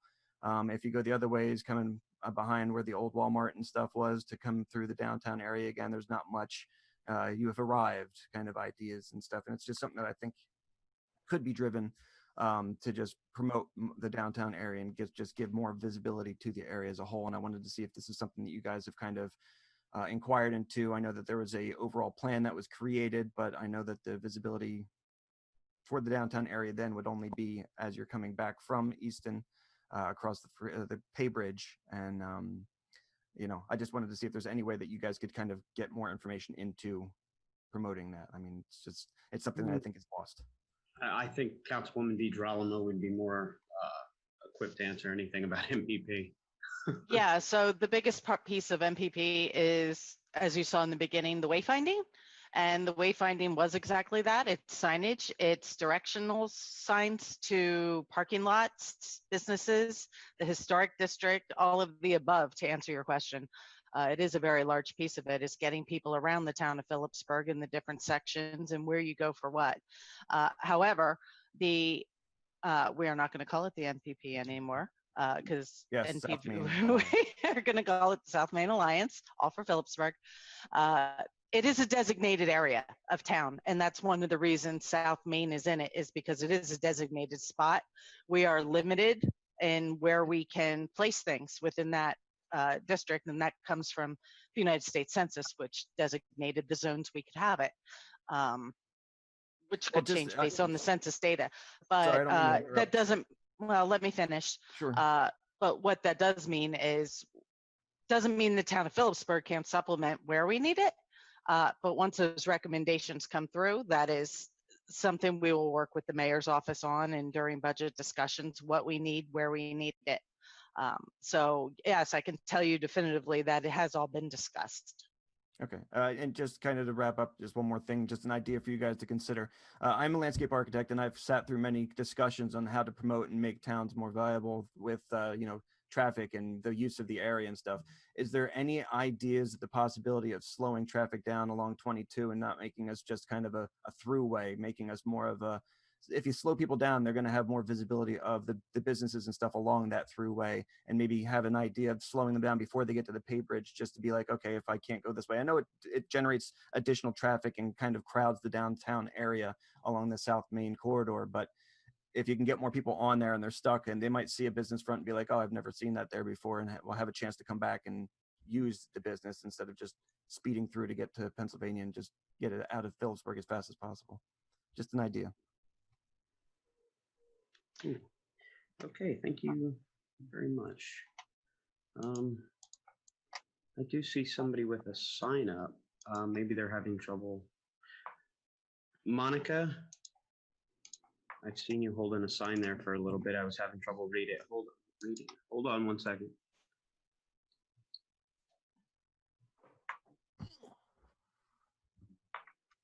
Monica? Correct. Name and address, please. Monica A. Smith, 169 Carson Court, Somerset, New Jersey, 08873-4792. Library, that is on the agenda, is that correct? Yes, it is, ma'am. It is Okay. a resolution. Yes. It's an ordinance for a referendum. Correct, okay. Unfortunately, I do not see Ed Bullock in his video chat, but I would like you, if I may be so bold, as to take notes. Northville, New Jersey, Rochelle Park, New Jersey. Take a good look at them as to what happened when they made a referendum to dissolve their library, and see what happened after the fact. I want you to also take a good look and go back and look at the history of how Somerset County library system ran that system into the ground. So you're making a serious decision about the library, and I think that people need to be informed and they need to understand what actually is happening for them. Who is the, forgive me, please, I apologize. Who is the mayor of Phillipsburg? Mayor Todd Tersigny? I'm sorry, I didn't understand that. Mayor Todd Tersigny? Mayor, Todd Tersigny? I can't, I don't know how else to say that. Todd? sorry, your audio was very buzzy, so I didn't. Is my audio bad for everyone else? I'll try to reconnect maybe. No, it's not. Oh, I'm sorry, Monica. Councilwoman DiGirolamo has held up a sign spelling it out. Todd, okay, is he on this call? He is. He is. Okay, sorry, don't see him on the thing. Your library is funded, you are a municipal library, is that correct? Yes, we are. Okay, what is your third of a mil that contributes to the library funding? Hold on 1 second. Mayor Tersigny? Are you talking about what our town pays towards the 200. library in collective taxes? Collective taxes. Hold on, Mayor, please. Mayor, Provide to please. the library as a third of a mil for your contribution to the library. That's what I'm asking. Could you please say that again? Because Mayor, you're trying to weigh in, but I was trying to ask him to stand down. I am asking what, as obligated by law, you are to provide to the library for funding under the New Jersey statutes. Yes. I believe I'll defer. Mayor, please, this is our meeting. I will defer to our counselor. I believe it's approximately 285, approximately. That's what we're $285,000. required to. What we actually provide, is that what Yeah, you're asking? 285. No, that was not my question, sir. So please By the rephrase tax it. we collect. By the tax we collect on the library tax amount. That's what she's looking for. Okay, I believe it is, what is it, 288? 285, I said, approximately. 285? And by the way, the time is up. Not a problem. Thank you. Make a good We decision. do, yeah, Don't we cut off your collect, nose to spite your face. we do Thank you, collect, ma'am. we do collect 288. It is currently funded at Approximately. Yeah, approximately. yeah, Council President, I don't want to put you in a corner. I want approximately. Approximately. You're correct. We're at, actually it's 245, our CFO says. That's what I was gonna say. Yeah, thank you very much, Mayor. I do appreciate that. But we do fund it at this past year at 659, I think we came in at. Am I correct? 645. 645. So, next is Mr. Boyce. Dan? Hello. How are you? Dan Boyce, 1526 Warren. Until you gave that total, I was under the impression that the library asked for $1 million for its budgeting cost. And my question is, why has that cost not been looked at by them to see ways of lowering? I believe the $1 million number, I believe, was tossed around a little bit at the budget time to optimal, if they could have their optimal funding. I believe that was just at our budget. We ended up coming back up from 500 to 645. Council increased that budget. But my concern is I don't see anything being addressed by them as to lowering their costs to help either. I mean, at least meeting in the middle somehow. Yeah, Dan, we are going to be speaking to the library people. I'm sure they have a plan in place or suggestions, and we're more than willing to speak with anyone from that board about. All right, thank you. Thank you very much, Dan.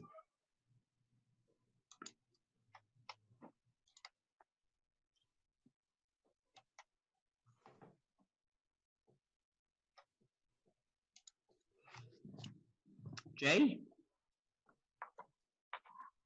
Hi, hello everyone. My name is Jay Ari. I live at 110 Arrowhead Court, Phillipsburg. I would just like to add my comment regarding the referendum, in that having lived in other parts of this entire country before moving to Phillipsburg about 2 years ago, I've lived in communities, wealthy and poor, with and without libraries, and I've learned to look, when I move for my jobs, for a community that has a strong library system when I choose to live there. So in wanting to come together all for Phillipsburg, I think we should keep that in mind, that as a community, as the elected representatives, we are all tasked with doing what's best for the entire community, and taking care of public goods falls into that, in my opinion, as a people and a community. So I really do want to push that there be over communication in terms of cost benefit analysis, in terms of plans for tightening the belts if needed. You know, I think in these times when we can't have in-person communication, over communication is the prescription to keeping people together, and it'll be the best way we can affect the best decision for ourselves. Signing up for my library card was the second thing I did after I moved to Phillipsburg. And through this pandemic, a lot of its digital services have been very helpful. For me, you know, I'll speak for myself. And it would be a shame to know that a lack of information went into the community making a decision that it comes to regret. So I yield the rest of my time. Thank you for allowing me to speak. Hey, thank you very much for your comments, Jay.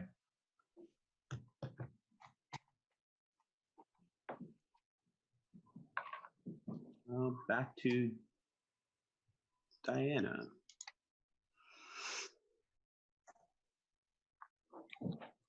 Anna Cashman? Yes. Hi. My name is Diana Cashman. I live at 566 Arlington Avenue.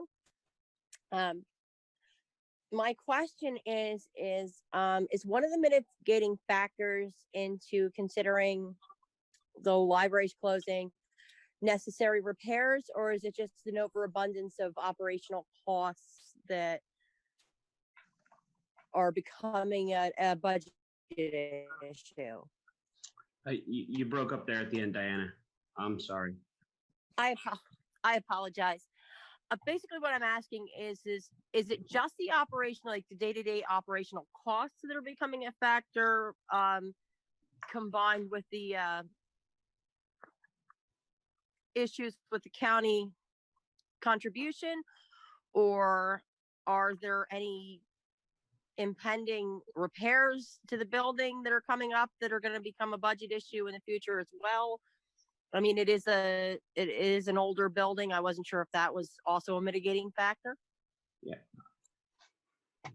I can only speak for myself in saying that all of those are a factor when going forward in making this decision. And there are some repairs, there are some financial concerns of mine, and that's about as simple as it gets. Okay, thank you. I mean, it was council? a logical. It just seemed like a logical assumption, basically, because you have a literally across the parking lot, you have a police station, and you have an unusable police station, and you have an unusable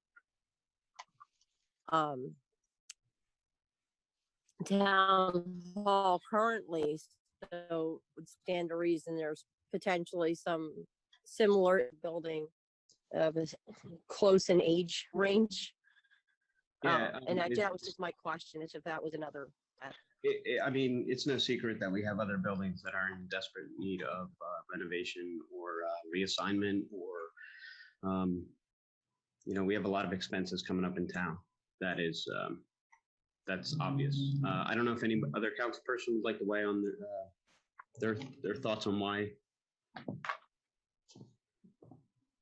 they are going with this on the agenda or not. No? All right. Jess, we'll try you again. Can you hear me now? I can. Okay, this is great. I'm so sorry for that. Thank you for taking the time for the third time to hear me. I just wanted to put out there, I'm going to be off topic from the rest. I'm happy to see the stop signs at the intersection of Fillmore and Summit on the agenda tonight. It's been something.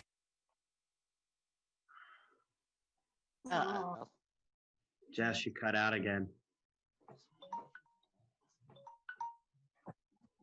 Sorry, Jess. Cell certs. Good afternoon, or good evening, rather. This is Tanya Seltzer, 1000 Hill Street, Phillipsburg, New Jersey. I do want to return to the topic of our library, and this is a very emotional situation that we're facing. Our town needs our library. Like Governor Murphy, when he's talking about the pandemic, talks about how data determines dates and how public health creates economic health. Well, in our town, we need to look to our economic health by looking at our educational health. Our students need access to that library. A lot of our students cannot afford to go to Barnes and Nobles or go to other establishments in order to buy their summer reading books. They borrow it. Let me say that again. They borrow those materials. They need access to them. our students need the opportunity to go to the library and do some extra work after school. And it is a safe place for them to be. It seems to me that right now we're being bullied by our county. For some reason, they are taking back what they said before, where, oh, don't worry about it. You don't have to pay it back. Now all of a sudden, well, you have to pay it back. I don't know what happened there, but my understanding is it's in writing, and then there shouldn't be an issue. If we're going to have to pay it back, then I want to know why our town council and our mayor is not fighting this.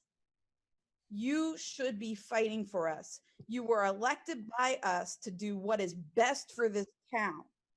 Right now, it seems to me like you want to wash your hands of it, put it on the ballot and go, well, the people spoke. The people can't speak until they're informed. How much is this going to cost the person? Is it going to be an extra $5 in taxes? Is it going to be an extra $50 in taxes? Is it going to be $100 in taxes? What other options do we have? Why have we not looked at returning materials to the county to lower that cost? It seems to me someone has something to gain, whether the council wants the library closed because they want to take that building over for the police department or whatever it is. I don't know. But it seems to me that the county's being a bully and we're not having our leaders stand up to them and give it back. My other concern is it seems to be a case of institutionalism, classism. And what I mean by that is the county libraries are located in predominantly white and predominantly affluent areas. As spoken earlier by one of the people who addressed the council already, we are 19th out of 20 in socioeconomic status. I hear the timer going off. Thank you, Tanya. I did read your emails. The only thing I can say about the freeholders is I've only seen a legitimate bill or a cost, and I've seen a signed contract with no other minutes suggesting that anything was forgiven. And that's, if anything else comes to light, I'll be more than happy to take a look at it. And I do appreciate your emails on the subject. Thank you. Yep, thank you. Dave Thomas, let me unmute you here. Hello, yes, actually, this is Crystal Thomas. Okay. Mrs. Dave Thomas. Crystal Thomas, 879 Columbus Avenue.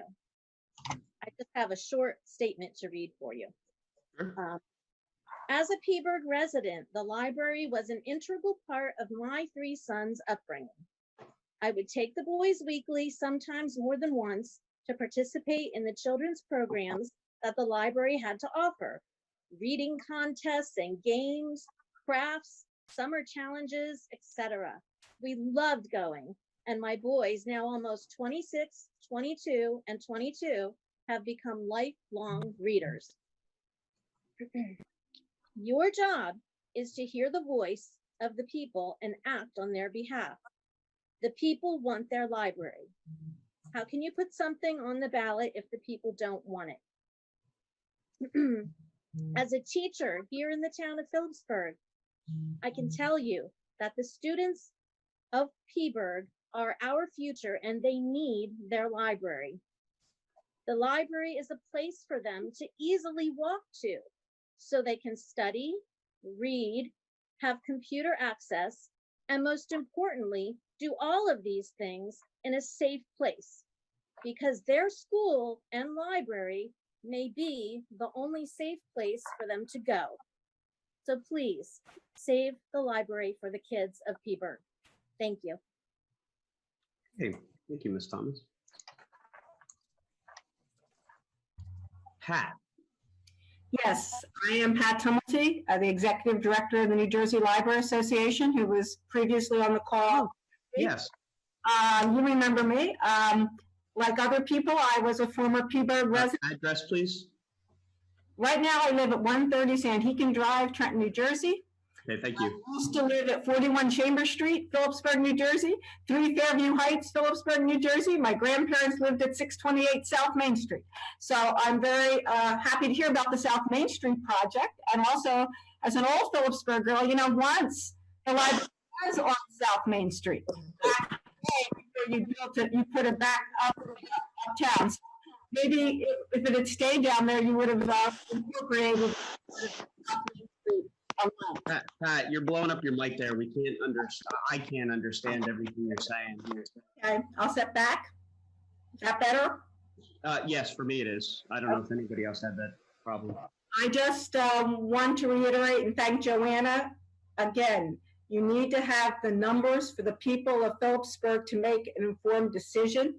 There is a tax rate currently for the county library, so that tax rate would go on to the Phillipsburg bill. So you should know what that number is at this point.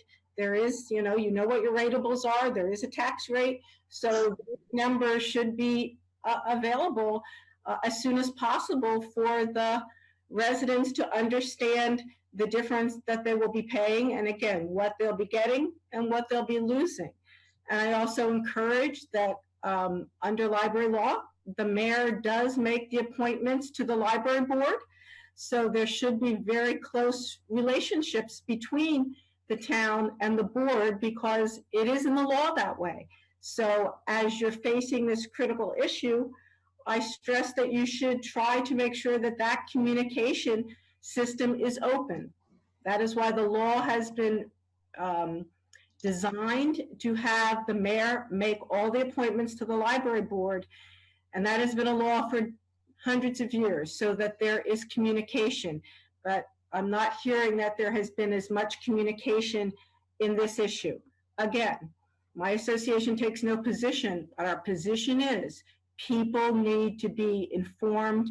They need to know what they have, what they'll be giving up, because it is a decision that is almost irreversible. But there are other county library models you can look at.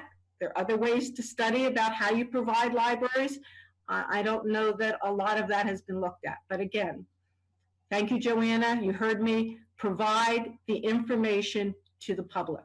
Thank you. Thank you very much, Pat. I appreciate your comments. Oh, bless you, whoever that was. Mr. Clark. Yes, hello. Can you hear me all right? Yes, sir, Lee. I can. Name and address, please. Lee Clark, 341 Heckman Street. I just want to start by saying that was a beautiful presentation, South Main Street. Mary Jo, great job. Great job to you and your construction. Please keep up the great work because that's going to be the future of this town. So thank you so much. My second point, I must be Lee, as a former councilman, I will give you extra time. I was sneezing, so I apologize. I must be allergic to the sweater you're wearing on your profile picture. I mean that in a good way. I'm just sneezing. No. I think you got the extra time. As a former councilman, I supported you. I voted for you. Yeah, just saying. I apologize for the sneezing. Yeah, no, it's all right, Frank. And you know what? Let's get together, get some coffee. I'll tell you where I bought this. I don't want to see a sweater in this heat, Lee. I don't want to see a sweater in this heat. But go ahead. Then you don't want to see me running at Walters Park because I'm always wearing a sweater. No, you go right ahead. Run at Walters Park, Polk Park, whatever you want to do. Go ahead. But anyway, so Mary Jo, fantastic job with what you're doing here. Thank you so much. And yes, and my final point is about the library. I'm not going to make a statement or anything. I just want to point out tonight we have heard overwhelmingly the support coming from the community. Drop this referendum. It's not in the interest of our community. No one wants the library going. No one wants a choice to have it taken away. Drop the referendum. No one wants it. We have heard unstoppable, unmistakable support for our library and the dedicated librarians that are there. And I personally support it. And I believe everyone on council and the mayor's office is supported as well. We're all residents of this town. We all want to see it do well. So please listen to the voices of the people tonight. Do not ignore them again tonight. Vote this referendum down. support the library, and let's move on to bigger and larger problems that are more systematic, more infrastructural, things that we need to deal with to keep our town moving forward. Thank you. Thank you very much, Lee. I appreciate it. Okay. That finishes up the public comments. Lee, you finished up everything. All right, we are going to move to ordinances on second reading, which we have done. Sorry about that. Ordinances first reading. Ordinance 2020-19, first reading, 0804-2020. An ordinance of the town of Phillipsburg, county of Warren, state of New Jersey, directing that the question of whether the Phillipsburg Free Public Library should be dissolved and placed on the ballot of the general election. Can I get a motion to approve, please? I don't think everybody's unmuted.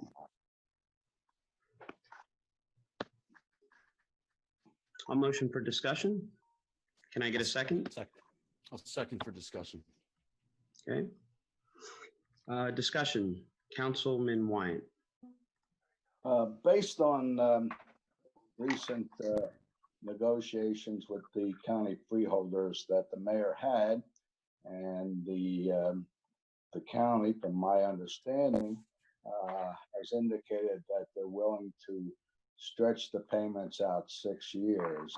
I would be in favor of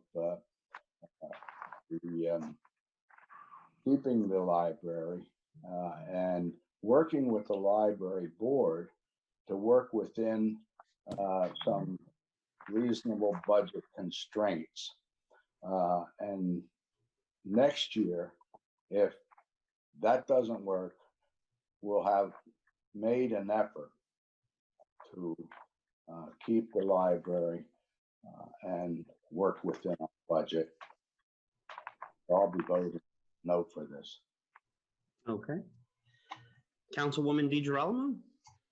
So before I spoke to the mayor, I believe yesterday, I had reached out to the county freeholders as well. You know, we didn't have a lot of time to prepare, discuss. Everything kind of came up pretty quickly. So I did reach out to them as well on some various options that might be available, because I've had my own ideas how we could make the library work to keep it in Phillipsburg, different from the money piece. But it sounds like we've gotten closer to something that can resolve itself. So I'm with Councilman Wyatt. I'll vote no tonight. Okay. Councilman Fulper. Trying to find you on the page here. There you are. Rear Council President. Yeah, I'm going to be honest. You know, when Mayor Chisigny first came to us on the July 21st, 2020 executive session, I was left with the impression that we needed to pay the $375,000 before 2021 unless the library was dissolved, whereby eliminating the debt and then joining the county library system.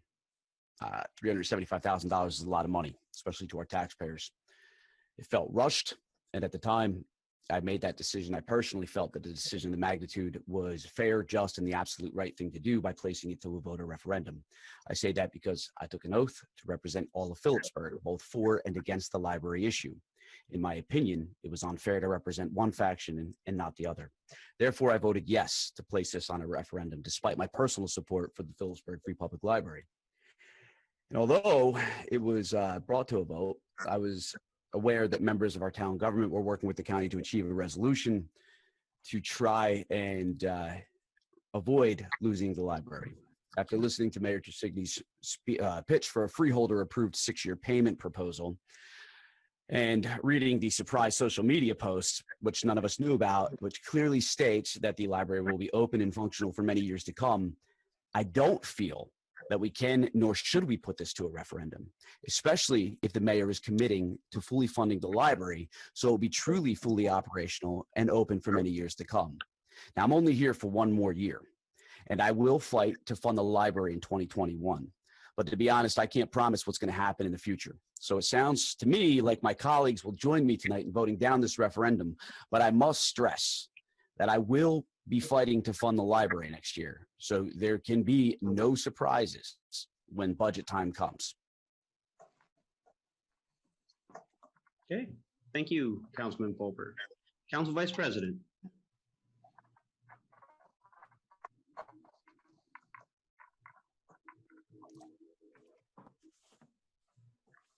What I'm about to say is not going to be easy, but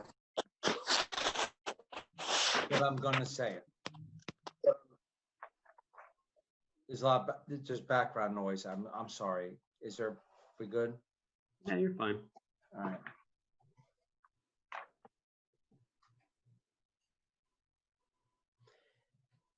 I am completely frustrated how my day in and day out operations of my personal and professional life go regarding the Phillipsburg Library. And I don't mean that in a bad way, nor can you detect or adversaries or people for the library can say this. But I will tell you, all we wanted to do was put it to referendum to let you, where's my camera? You, the people, the voters, vote. For the naysayers to turn around and say, damn council for putting this out and not making a decision on. Well, when council made a decision on LMR, when council made the decisions on other things, we were bastardized. I'm making a decision, the same decision on the library, and it's like, how dare you? So I have a real issue with that. I really, really, really do. And this is my time, so I'm going to say it. I have been completely enamored with phone calls on the library, and that's okay, because that's what I was elected to do. But we were putting it out to the people to vote. How could fractions of people, former people that ran for office, actually have an opinion or a detriment on how putting it out to the people to vote for? If I would, for I don't know, was I 52, 53 years old before I ran for office, I love the fact that I would get to vote for something in my town to do that. I'm getting shit for part of my language, but no, don't part of my language. I'm getting shit from people out of town telling me on how to vote for the library when this is what we have to do. It's absolutely insane to me. We're giving it to you to vote. We're giving it to the Phillipsburg voters to vote. If you live out of town, if the Phillipsburg Library is a daycare system for $60 a month, which we all know what that's about, if that's for, so be it. That's why you want the library. If the library, quite honestly, we haven't had the library since March. What have we been doing? I don't know. All I know is we owe $500,000 to the county. There's people on this call actually arguing the fact that we can't. The hell with the county. This is wrong. It's the former administration. It's the former mayor. It's the former mayor's administration that pissed off the county. That just got us in this situation to begin with. We owe $500,000. Now, if you want to pay that, I'll keep the library. I'll fully fund the library. I don't care. I'll fully fund it. I don't care.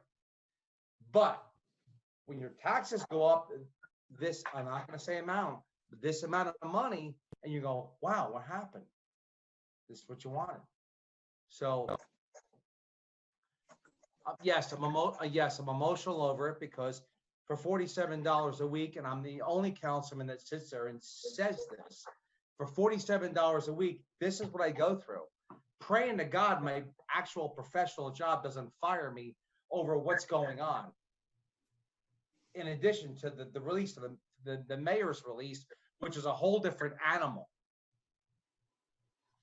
I'll do whatever you want, because like Councilman Fulper says, you got us for 1 year and 4 months left. Good luck. Thank you, Council President. I'm done. Okay, so as I think making a decision, an informed decision, is extremely important. I read the mayor's Facebook post about keeping the library open for many years to come. I know the budget that I received had a $500,000 operating expense by the mayor. That post yesterday was contradictory to the budget that was handed to us, that we had to increase so they could stay operational. I do not know how much we plan on funding the library going forward. Everybody's asking how much it's going to affect taxes. Everybody's asking how much they need to operate. Many years to come isn't a set number of years. The library can't operate budgeting on assumptions and many, many years. They need solid figures. I would like to invite Mayor Tersigni to just let me know how much, if it's the 500,000 that he gave them in the budget this year that we had to increase, or it's a different amount. I would really like to know what it takes to keep that library open many, many years. And I'll go with it. I'll go with my colleagues here. I just need facts like everyone else in this meeting. You mind commenting? Well, this was part of the mayor's report, so I'll read this part of it to you. All right, if you don't mind, is that okay? Sure. If you figured it out, I am all for it. It's a general statement, but this is what I have. This is part of the mayor's report. I revisited with the freeholders the two options of $375,000 for 1 year, $125,000 for 3 years. We discussed a long-term plan of 6 years to figure out a solution for the library. Now, this is important, Council President, and a compromise for the 2021 budget needs to be addressed to make this all come together so we can keep the library open. And I would urge the council members and the freeholders to meet about this issue with the mayor if need be. The freeholders have nothing to do with the library's operating budget, nor should they for 2021. But I'm just saying, as far as the freeholders only have to do with the library's debt, the operating expenses. Say if somebody has credit card debt, they owe money on a credit card, you pay that separately. That is separate from your income. The library needs income. I need to know how much you plan on funding them going forward. That's what I have to discuss with the library board, where we have to come to a So why do the freeholders have anything to do with the 2021 operating budget? And I'm just saying I would go, and if you had any questions with the freeholders about that 6-year plan, maybe I addressed it wrong. But the compromise, I did the referendum. What was that, Councilman? I'm sorry, Council President, I apologize, but if that's the case, then why were we pushed to put a referendum before us? That's where my anger lies. If we're now talking about, well, I need to discuss things next year because I don't know, well, then why were we so far pressed? You know, we had the public hearing. Councilman Fulberg. I'm sorry, but this is not the reason I got into politics. This is not the reason I ran for council. Honestly, this is the reason. This is disgusting. Yeah, how many people are trying to get into this meeting this evening to yell at us because they were misinformed? Honestly, I can't tell you the amount of times my phone blew up, and I welcomed every single call. But this is crazy. It's lunacy. We fought for more funding during the budget. I stand on that. We all made comments wishing we could bring more to it. But with the COVID incidents that were going on, we could only bring it up so much. I'm sorry I yelled. I apologize, Council President. No, I need some hard numbers. I'll go ahead with the vote, but the wait till next year thing, that doesn't cut it. No, I'm saying, Council President, when I was elected mayor, I started working on the budget and I wasn't even sworn in yet. I am going to work with the county or with the library board to work this out, but I'm telling you, it can't be $600,000, $700,000. $645,000, I think. You need more than that, sir. Yeah. Well, that, we need to compromise. Okay. That's not what All your right. post said. That's not what he Yeah, said. That's not what he said. many years to come with no figures. Open for many years to come. I think you're misleading the public, in my honest opinion. But let's go to roll call.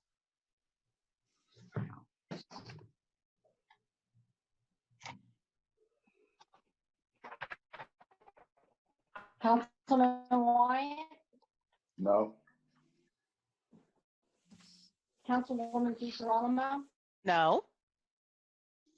Councilman Fulper, Absolutely not. Council Vice President McVeigh, Oh, sorry, I have him muted. My apologies, Vicky.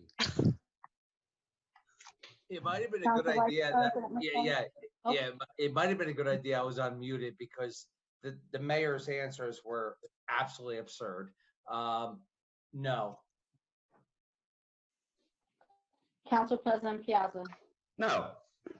Thank you very much. Rich, you were signaling me for a comment? Yes, Council President, and I may have misheard the initial motion. Was that, all I heard was a motion for discussion, but was it a motion to approve for discussion purposes? I said for the sake of discussion. I guess I should have rephrased that. I'm sorry. I just want the record to be clear, so. He made a motion so to open so we could discuss. I think that's Okay, what that's he meant. what okay, that's what it was, that's fine. A motion to approve so you could discuss was how, or that's the motion. Rich, you broke up on us there. Sorry about that. It was seconded by Bobby. Everyone just Councilman, frozen. sorry, Councilman Folder. Yeah. Fulper. No, you can call me Bobby. Thank you, Councilwoman. You're welcome. Okay, next on the ordinance's first reading. An ordinance of the Town of Phillipsburg, County of Warren, State of New Jersey, amending Section 67-23, Schedule 7, stop intersections of the Code of the Town of Phillipsburg to add stop intersections at Fillmore Street and Summit Avenue within the Town of Phillipsburg. Motion to approve? So moved. So moved. Okay. Second? I'll second. Okay. Discussion, Councilman Wyatt. Nothing, thank you. Okay, thank you. Councilwoman? I don't really have any discussion, but I see an email did just come in from Jess, and I am going to butcher her last name. So I don't know if you want to. It's like DeGirolamo. I don't know if you want to take the opportunity to have that, since it is an ordinance, put on the record. Since she tried 4 times, I think, to talk. Yeah, she wanted, I'll put it on the So record. I have no real discussion. I just wanted to point out an email did just come in. I know she was trying to reach us. You want to read that, Councilwoman? I don't have it in front of me. Okay, yeah, I can. I haven't read it, so I'm reading it as I say it. From Jess. Hello, everyone. I want to first apologize for all the technical difficulties my laptop caused during the meeting on 8/4/20. I also want to thank you, Council President, for trying so many times to allow my time. I just wanted to attach what I was trying to get. Out. I wanted to say how happy I am to finally see the intersection of Fillmore and Summit added to the agenda for new stop signs. My hopes are they can help cut down on speeding, potential accidents, along with many accidents that have occurred. This brings me to why I wanted a chance to speak. After reviewing the traffic study, it was claimed that only 1 accident has occurred since 2017. We have resided at 61 Fillmore Street since 2016 and say that myself and my husband have witnessed many more, some of which we have been the callers to the PPD, assisted those involved, and assisted the PPD with video footage. In fact, I have evidence showing 2 accidents that happened within 6 months of each other on 12/23/2019 and 6/16/2020, both of which the PPD responded. I can recall at least 5 accidents in the time we've lived here. This area of town has seen a major decline in police presence since the department has moved to South Main Street. Many in the area have noticed as well, considering the increase of drug deals, illegal parking, and parties partaking on a public sidewalk who drink, leave litter, and play loud music past the ordinance time. We have even put in a request for a higher presence to see no change. What I am curious is why the number of accidents is not correctly reported. More so, what else is not being reported correctly? I hope my comments and questions find the correct authority to rectify the situation to help make a safer neighborhood for the many children that reside here. Thank you, Jessica, 61 Fillmore Street, Phillipsburg. Okay. Most of that isn't council. No, we have it. We'll make sure it gets to Vicky. Yeah. Thank If you want to include it Thanks, for Jess. that. Okay, Councilman Fulper, discussion on the stop signs? No, it's much needed, long overdue. Let's just get it done. Okay, Council Vice President? I'm good, sir. Okay, roll call, Vicky? I'm okay. Comments? Councilman Wyatt, Yes. Councilwoman DeGirolamo, Yes. Councilman Fulper, Yes. Council Vice President McVeigh, Yes. Council President Piazza. Yes.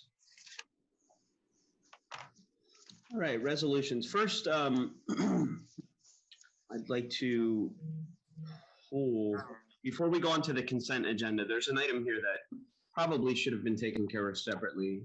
It came in at the last minute, so it ended up within the consent agenda. I'd like to pull that and read it separately.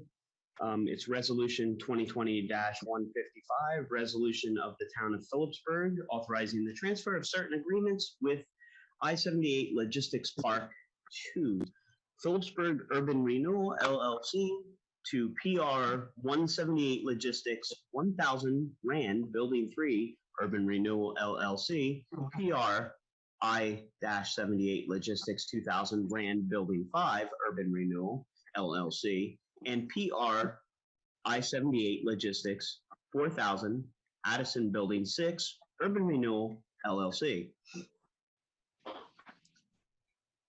Can I get a motion to approve? So moved. I'll second. Second. Discussion, Councilman Wyatt. I have nothing. Thank you, sir. Councilwoman DeGirolamo? I have nothing. Councilman Fulper? No, sir, I am good. Thank you. Okay. Councilman McVeigh? Good, sir. Okay. I'm okay with this as well. Roll call, Vicky? Councilman Wyatt, Yes. Councilwoman DeGirolamo, Yes. Councilman Fulper, Yes. Council Vice President McVeigh, Yes. Council President Piazza. Yes.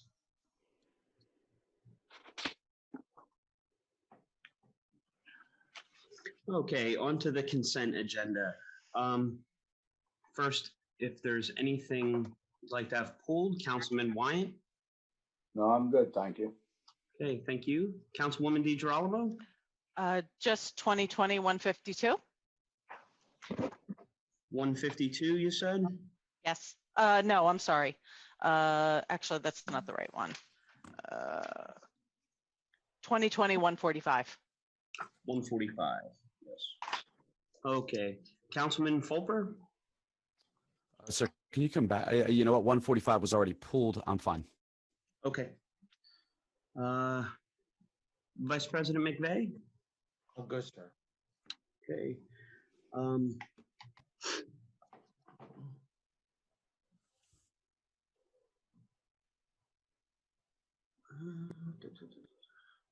I'm okay with everything. I think I had a question about 145 as well. Okay, 2020-145, Councilwoman DeGirolamo? No, I have no comments. I just need to abstain. Oh, I'm sorry. Councilman Fulper, you also wanted to pull this as well? Sir, I'm going to move to table. I didn't have time to go through the entire document. Okay. Motion to table 2020-145. Resolution authorizing execution of the collective negotiations agreement by and between the town of Phillipsburg and Phillipsburg PBA local number 56 SOA. Motion to table. I'll motion. Is there a second? Or, I'll second it. Oh, I already motioned. Yeah, I'll second that. Any other discussion, Well, Councilman have you Warren? seen his hour45.com.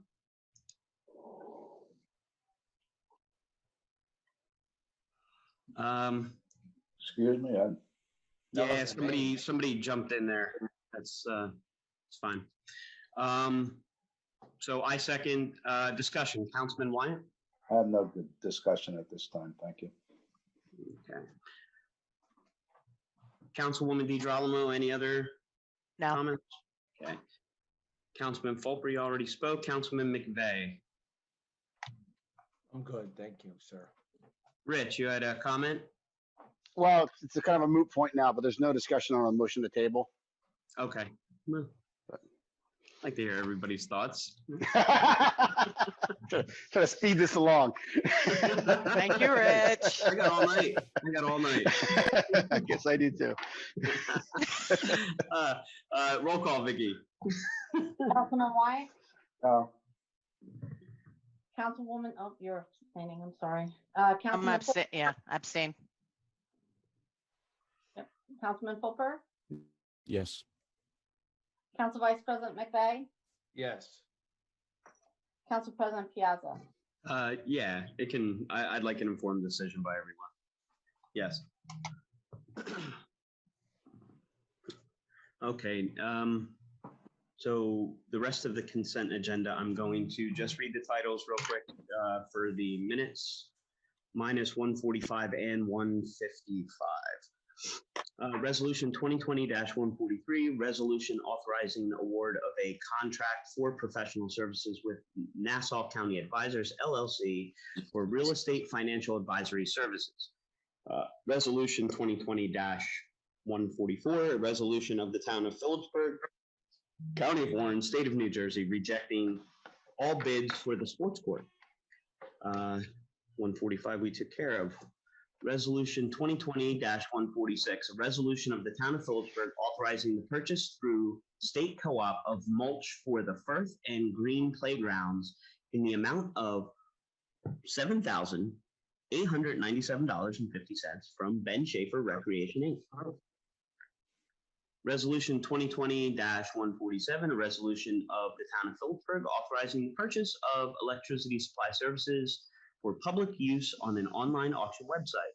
Resolution 2020-148, a resolution of the town of Phillipsburg lighting accounts authorizing the purchase of electricity supply services for public use on an online auction site. Resolution 2020-149, a resolution of the town of Phillipsburg, County of Warren, State of New Jersey, requesting permission for the dedication by rider to the budget of the town of Phillipsburg for anticipated revenue derived from the collection of recreation. It should be program fees, correct? Yes, correct, thank you. Program fees and the donation of funds for recreation purposes. 2020-150, resolution of the Council of the Town of Phillipsburg, County of Warren, State of New Jersey, approving the memorandum of understanding with the County of Warren for communication equipment. A resolution awarding 2020-151, a resolution awarding purchases under New Jersey state contract, and resolution 2020-152, a resolution authorizing award of a contract for professional services with Phoenix Advisors, LLC, for financial advisory services. Resolution 2020-153, a resolution awarding purchases under New Jersey state contract. And resolution 2020-154, a resolution of the town of Phillipsburg, County of Warren, State of New Jersey, authorizing the expenditure of not to exceed $6,930.00 for the placement of sludge transfer pump number 2. Motion to approve the consent agenda. We have, sir, we have 155 as well. 155 we pulled. That was the one that I pulled that should not have been on the consent agenda. We voted separately on that. Am I correct? That's correct. Okay. That's correct. Motion to approve the consent agenda. So moved. Second. Second. Roll call, Vicky? Councilman Wyatt, Yes. Councilwoman DiGirolamo, Yes. Councilman Fulper, Yes. Council Vice President McVeigh, Yes. Council President Piazza. Yes. Now on to new business. Councilman Wyatt. I have nothing, thank you. Hey, thank you, sir. Councilwoman DeGirolamo? Only one item it came to my attention. We are short a Class A member on the Recreation Advisory. Okay. We're missing a senior center member, so I'd like to make a motion to appoint Bernie Brotzman to the Recreation Rec Advisory. I'll second it. Thank you. Okay. Hold And that on would one fill the second. Class A. Okay. Any discussion on this? Councilman Wyatt? None. Councilwoman DeGirolamo, you already spoke. Councilwoman, or Councilman Fulper? That's great. I believe Bernie will be an excellent addition to the Recreation Advisory Committee. Council Vice President? If at all possible, I would like to have Mr. Brossman's resume sent to me for consideration. I will not move forward with any recommendation until I look at all recommendations or considerations from council. Okay, thank you. I know Bernie, like him a lot. Can I get a roll call, Vicky? Sure. Councilman Wyatt?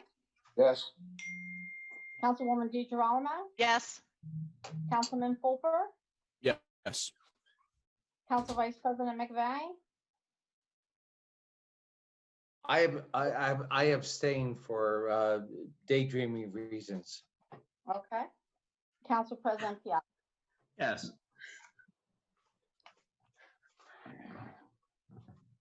All right. New business? Council. Nothing else. Okay, I'm sorry. New business, Councilman Fulber. Sir, at this time, I have one question, and that would be regarding the RAD program. It was recently tabled.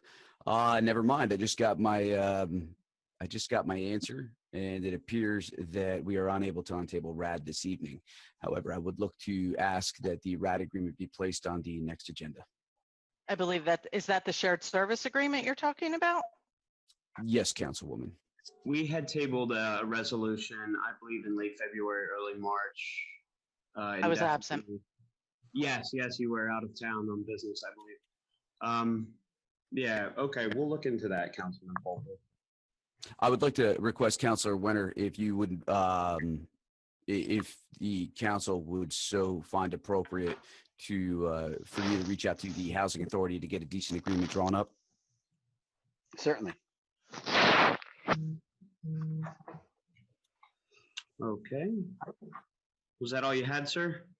Yes, sir. Councilman McVeigh? I have to, I need clarification on Councilman Fulper's request. I don't know, From Councilman Fulper? Sure. Council Vice President, what I was doing was I was going to untable the RAD agreement that we had tabled a month or so ago and move forward to approve it. Unfortunately, it was confirmed by Councilor Wenner that the agreement is no longer valid. Therefore, he would have to reach out to the Housing Authority and have a new one drawn up. I support Councilman Fulper's request. Albeit it was not, yeah, yes. Yeah, I'm gonna. I sound like a mayor. Yes. Figure it out. Okay. Council Vice President, any other new business? Yes, not. No, not at this time. Okay, thank you, sir. I have no other new business. Old business. Well, we had a previously tabled item that is expired, I guess. There's nothing else on the list. Mayor and Administrative Report. Mayor Tersigny, you did give us some of your mayor's report earlier at my request. I appreciate it if you could give it to us in its entirety, please. And yes, after the meeting or after my report, Council President, I'm feeling extremely under the weather. I'd like to dismiss myself for the rest of the meeting. By all means, yeah, absolutely. That's great. That's awesome. Oh, I'm sorry. I'm not on mute. Sorry.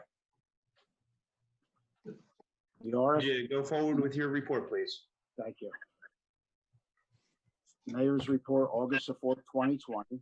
The RFP at Riverside Way was met with 5 interested parties.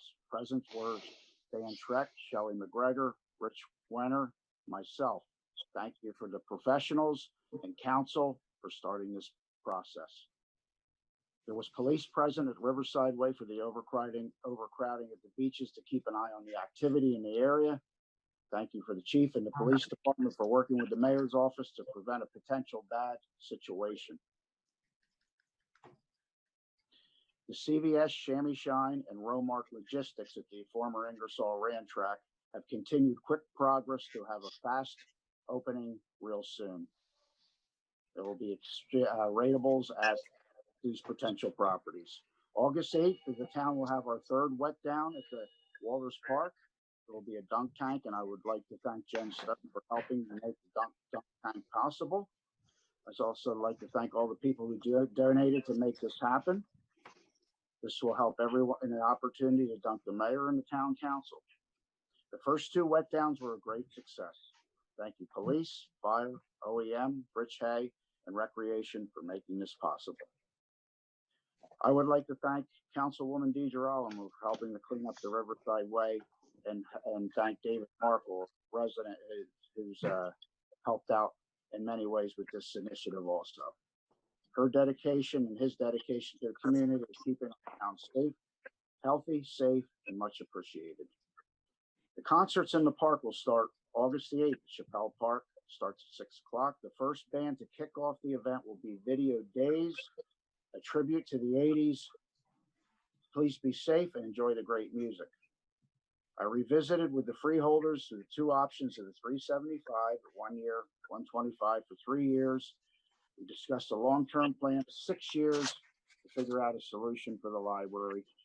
A compromise for the 2021 budget needs to be addressed, and in the future, make all this come together and keep the library open. Respectfully submitted, Todd M. Tersigny, Mayor of Phillipsburg. Thank you very much, and I apologize for. No, not a problem at all, sir. Thank you for your report, and most definitely feel better. Thank you very much, Council President. Yep. All right, now I'd like to open the meeting up to public petitions. Joe. Oh, sorry, Joe. Hold on, I lost you. Quick. Yeah. Mute. There, I unmuted me. Hallelujah. Awesome, Don't Joe. worry Thank about you very 3 much. minutes here. We love you, Joe. I am pleased about the putting the vote on the library. Thank you very much. I think the quality of life is really much more important than the dollars. And I know I have a minor view on. I want us to spend more money in town, not less. I'm sorry.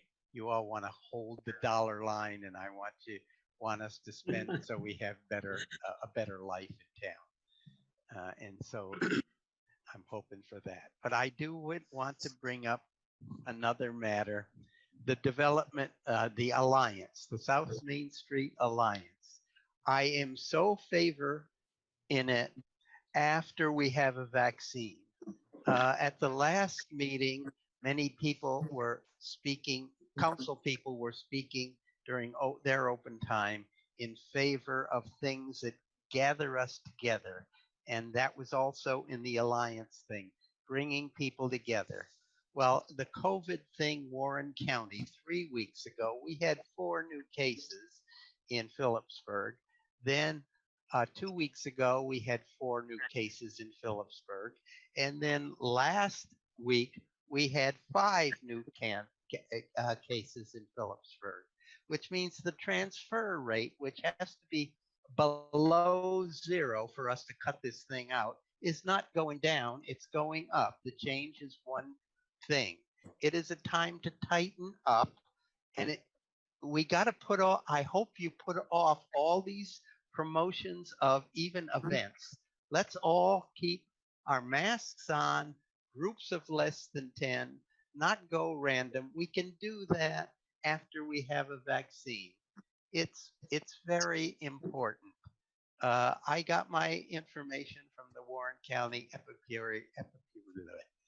that funny big $10 word. I can't remember. It's I know what it is. I could spell it. Epidemiologist or something. Epidemiology, I think. Yeah. Yeah. And that's good. That's good. It's time to tighten up. It's not time to be mingling. It's not time to be promoting people coming together. I happen to think that the plan of the alliance, I've heard it before, and I've gotten a copy. She sent me one, and I like it. And I am against the glitz developing and in favor of the down home developing, which frankly, Mayor Wyant started and did it for a bunch of years. It's more in line with that old keep Phillipsburg pretty thing. That's all. Oh, thank you very much, Joe. I do agree with you. I think people are just planning for the future when things are better, and we'd be, I think, irresponsible not to just keep making sure we have plans for the future when things do get better.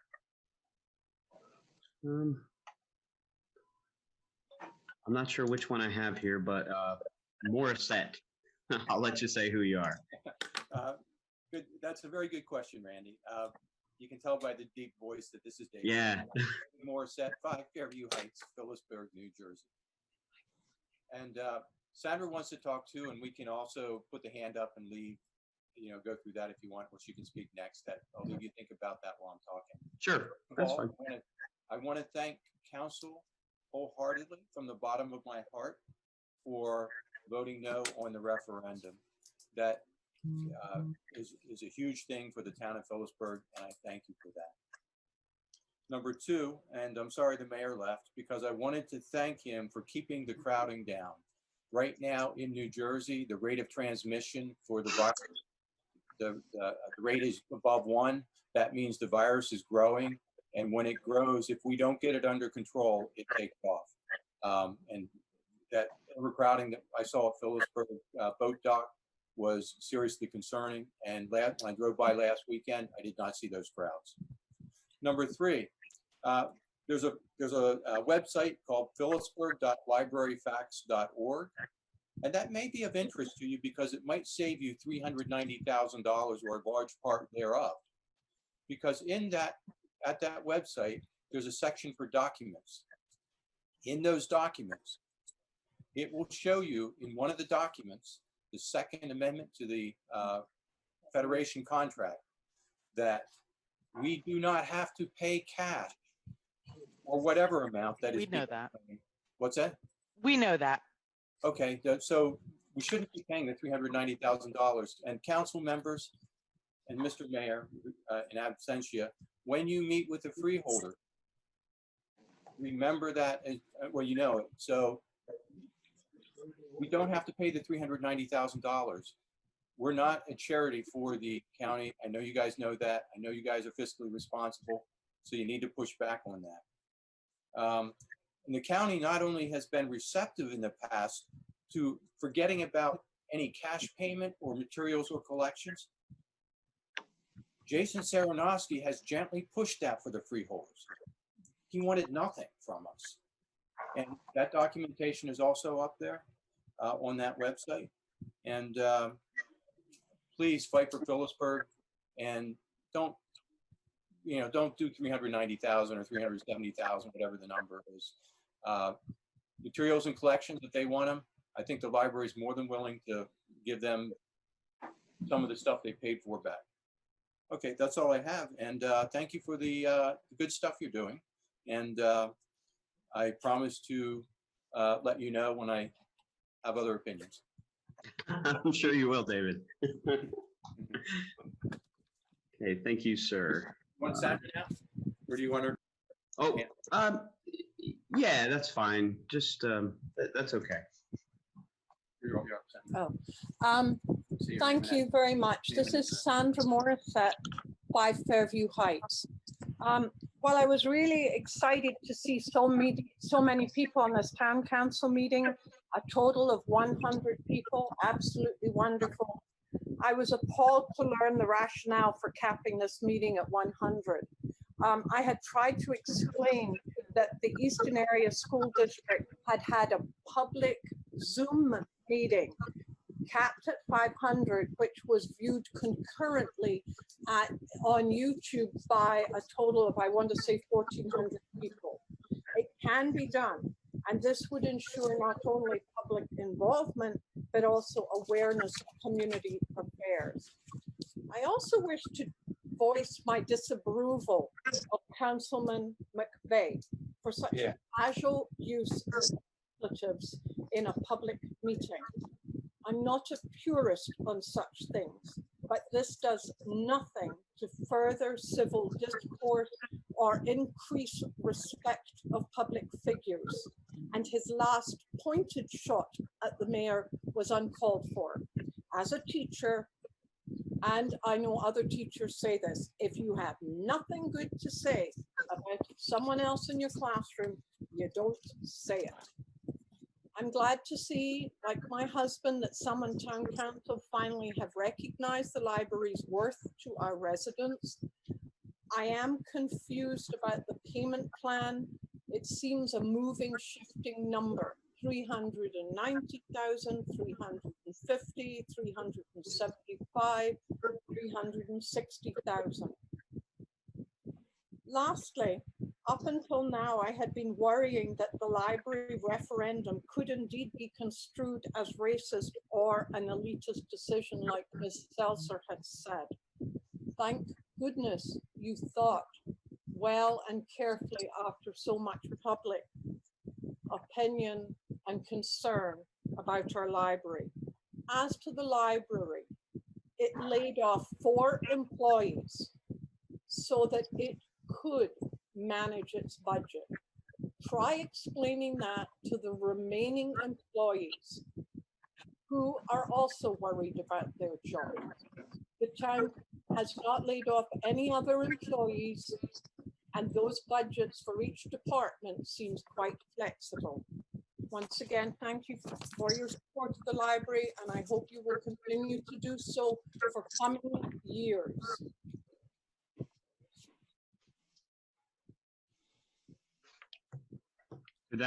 Are you finished? Ms. Morissette? Yes, the time's run out. Okay. Thank you, Ms. Morissette. I appreciate that. Ms. Murphy, let me unmute you. Okay. Thank you again for having me speak. Of course, I'm, extremely pleased with the votes of the council members for voting no to the referendum and for recognizing the value of the library. Since this is going to be an issue that will likely come up again, probably in a year, and a year goes by very quickly, I had a couple of questions for Mr. McVeigh regarding some comments that he made about the library. Those should be petitions go to all of council. Your petition. Okay, can I make to all of council? Thank you. Sure. For clarifying that for me. Okay. Council had suggested that there was a $60 payment per month for daycare for the use of the library. I'm not sure what that meant. Can somebody clarify that? That's referring to the fact that library was used for a fee by some people as a daycare. I didn't know what that meant. Can somebody clarify that? Somebody on the council, I can refer to the name of I couldn't. I answered. I said I couldn't. You want, couldn't- you want me to? If you would, yeah, I mean, I know I'm supposed to say council, but Mr. McVeigh. Oh, no, you're doing great. Trust me, you're doing great. No, You're doing great. I wanted to ask you. I'm cutting this back and forth off. I wanted to ask you about. That's it. Yeah. JMLA. Yeah, thanks again for taking my question, or at least my comments here. Council, I know I brought this up a long time ago with regards to the comments that were made. Sir, do you mind saying your first and last name and address? Yes, sorry, Jeremiah McPeak, 187 Lewis record. Street, Phillipsburg, New Jersey. Okay, thank you. I brought this up to council a while ago, and I know I didn't follow up on it, but you guys, I see that you are adding stop signs into the area of Phillipsburg, and I appreciate that, especially on some of the routes that are main pedestrian area flows to the schools, especially now that more children are walking to school. Is it possible to try and turn our town into a pedestrian-friendly town by making all yield to pedestrian like a requirement in the town? I mean, I know the public has a tendency now to just roll through stop signs. It's just a new general standard that driving has taken on. So making it more pedestrian friendly by making it more of a rule in town that it's yield to pedestrians in any crosswalk, no stop sign required. I think that would help out, especially with our kids having to walk more to school now with the lack of busing in the smaller areas as it was previously. Would help. And I think that's something that could be looked at, especially since you guys seem to be doing some traffic studies where stop signs could be added or required in town. I don't. That could be definitely looked into. We can talk with our town engineer who runs the traffic studies to see if that's an option. I like that idea. Yeah, I think that's actually a really good idea. It is something we talked about on NPP, was brightening up the crosswalks and having crosswalk awareness, because we always haven't been a walking friendly community. And I actually did talk to the mayor about repainting all of them where they do exist, because most of them are faded. So that was one of the items on the MPP. I can attest to that. That was something we did talk about. Okay, and one last thing, I'm sorry. You see with the storms that we had today, that we do have water as an issue, especially being so close to the Delaware. Is there any kind of movement in town that is looking to do any kind of rain garden infrastructure in and around any of the inlets and stuff that we have that flow out to our river system? We have an extensive sewer project going on right now to try to clean up the sewers in town. I know Councilman Wyatt he's very knowledgeable on that and has been working on that throughout his tenure on council and mayor. Did you just recently have a meeting? Oh, yeah, we had one last Friday with the sewage. But I know there is, we have some certification for some work done in the Mercer Street area. What was the other area that came up today? The Jersey Street and Mercer Street area. That whole system from there to the river has a massive problem that we have to address. The large cavern type system that goes probably 30 feet deep underneath the Delaware River Park is filled with all kind of debris, from toys to silt and limbs and so forth. And it's going to be a major project. I saw some numbers today that just blew me away. Well, I appreciate you guys looking into that. And one thing I think, like I had mentioned, these rain garden ideas around the infrastructure of our inlets would help cut down on the amount of garbage that does flow into our inlets, because it's going to be a catch area to slow down the water drainage into the inlets themselves, which could also be then a catch for the garbage. That way we're mostly only getting water that's outflowing instead of all the, particulates and stuff that end up clogging up our system in the future. But it's just something that I think you guys have an opportunity to look into, to one, help our town be more green, but also help us with flooding issues and stuff in the future. Thanks so much. I can see that working, sure. And I know the mayor's brought up some areas where he wants to add some parks, and our recreation committee has done that as well. So thank you very much for your comments.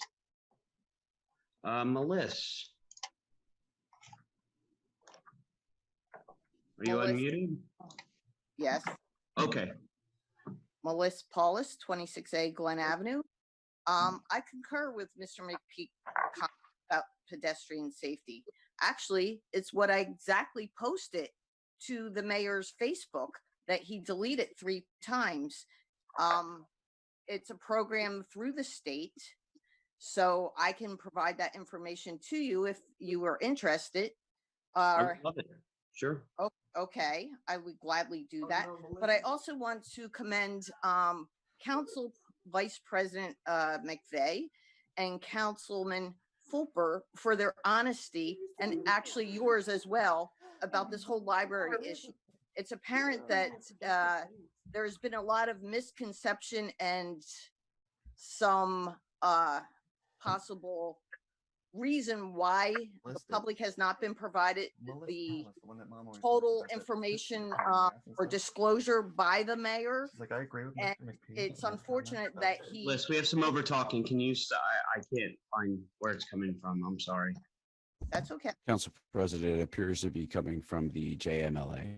Okay, he just probably forgot to mute his mic. I took care of it. Sorry, Melissa. Didn't mean to cut you off. I couldn't hear you. Not a problem, sir. But again, you know, I really support everything that you guys are doing. And it's unfortunate that the mayor became ill and had to leave the meeting, because I had some comments I would have liked to have made to him about some issues that I had emailed him, specifically about the employees smoking inside of the town-owned vehicles. I understand that's still going on, and I don't understand what his reluctance is in adopting a smoking policy, or I should say a no smoking policy.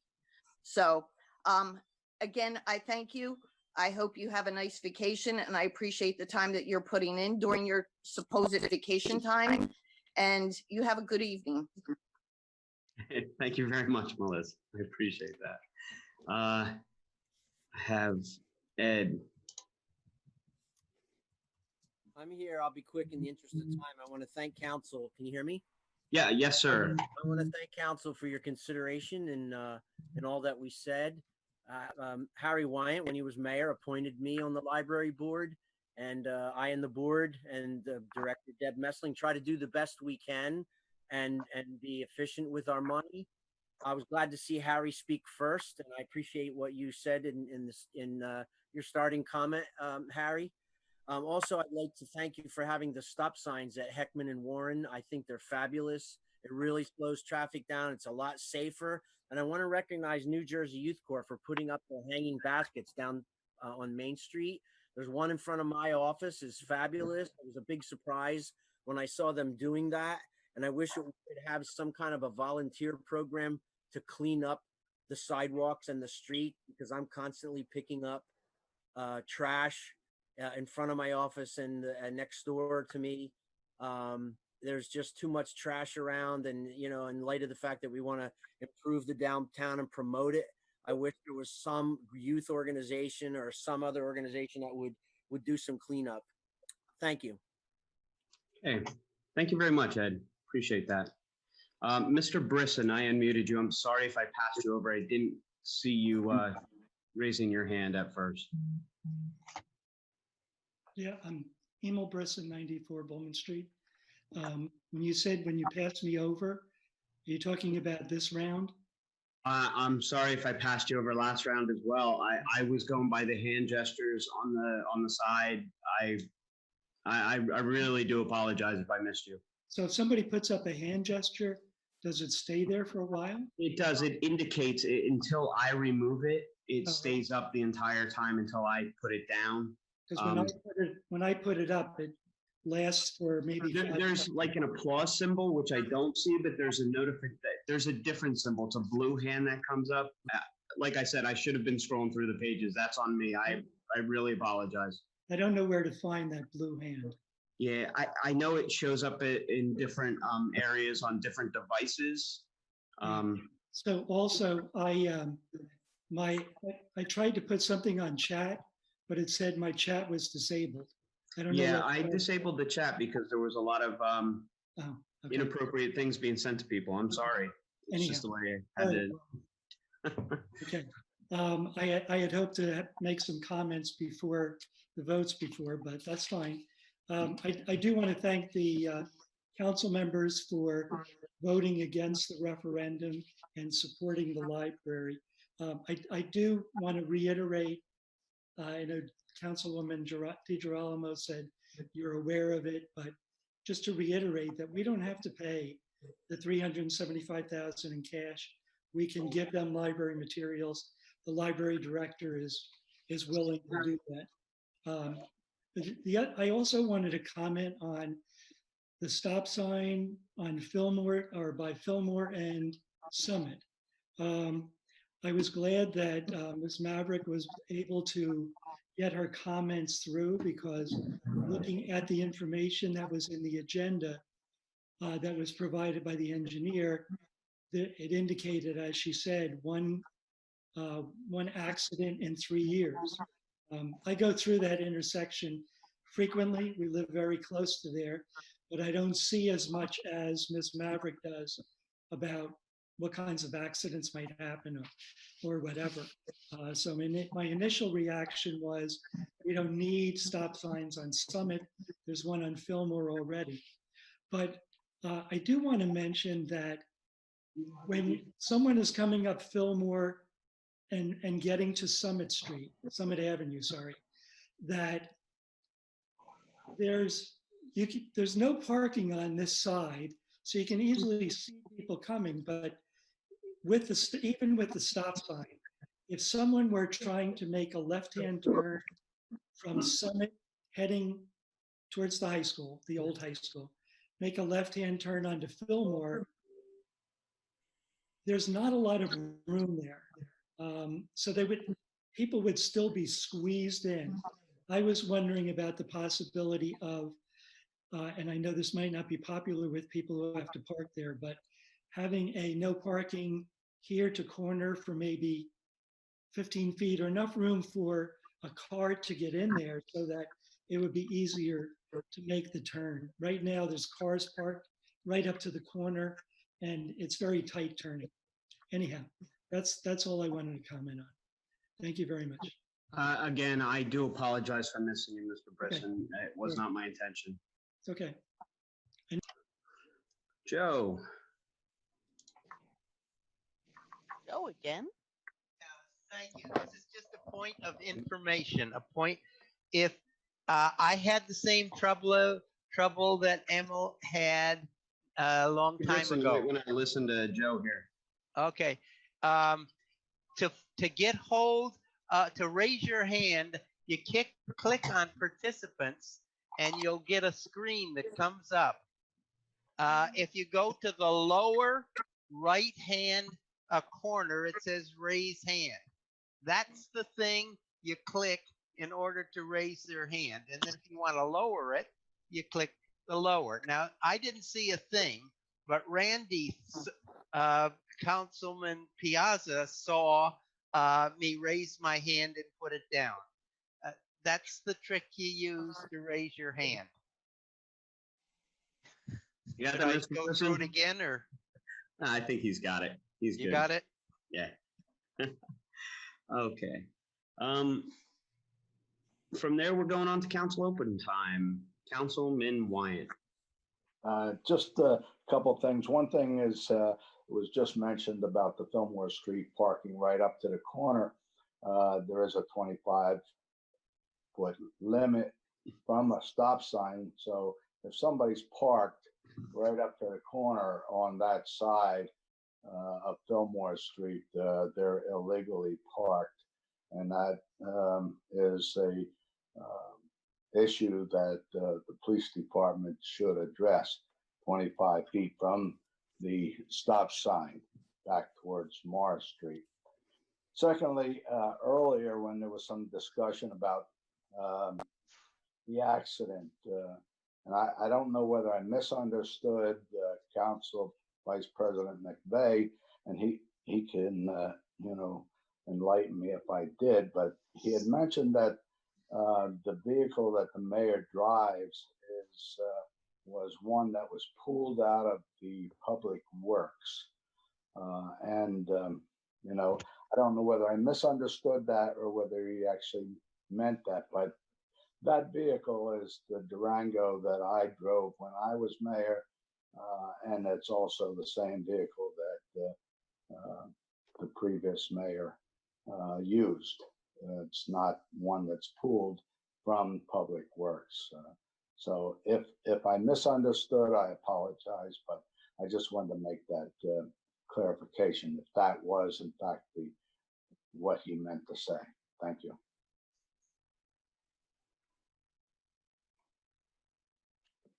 Councilwoman DeGirolamo? Actually, Mayor Tersigni touched on a couple things. I just wanted to remind people about Music in the Park Thursday. That is an 80s night, so I am absolutely going to be there.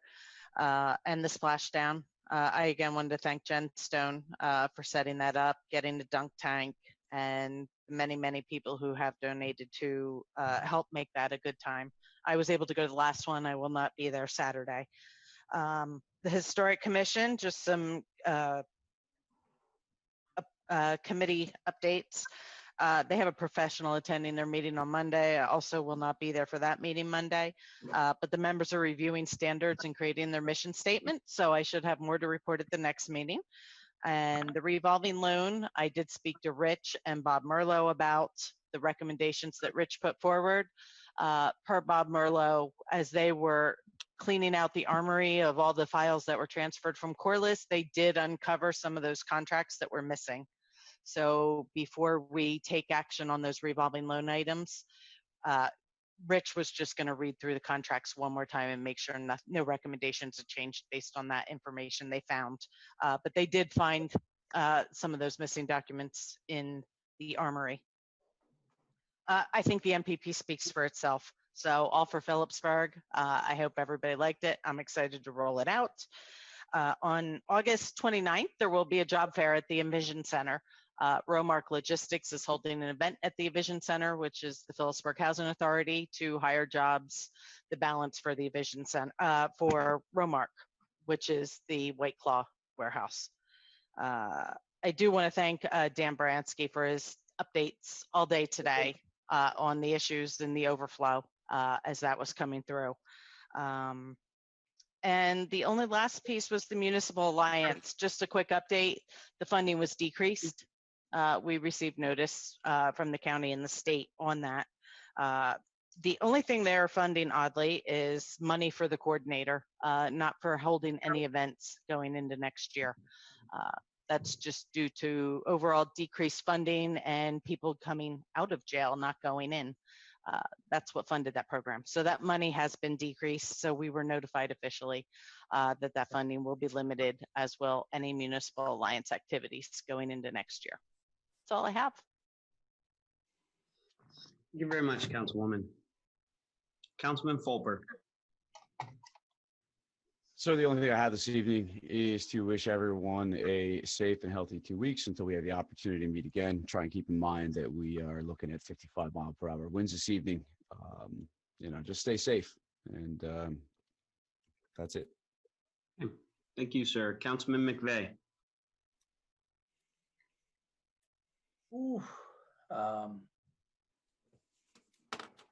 I will stand now on what I would love to say, but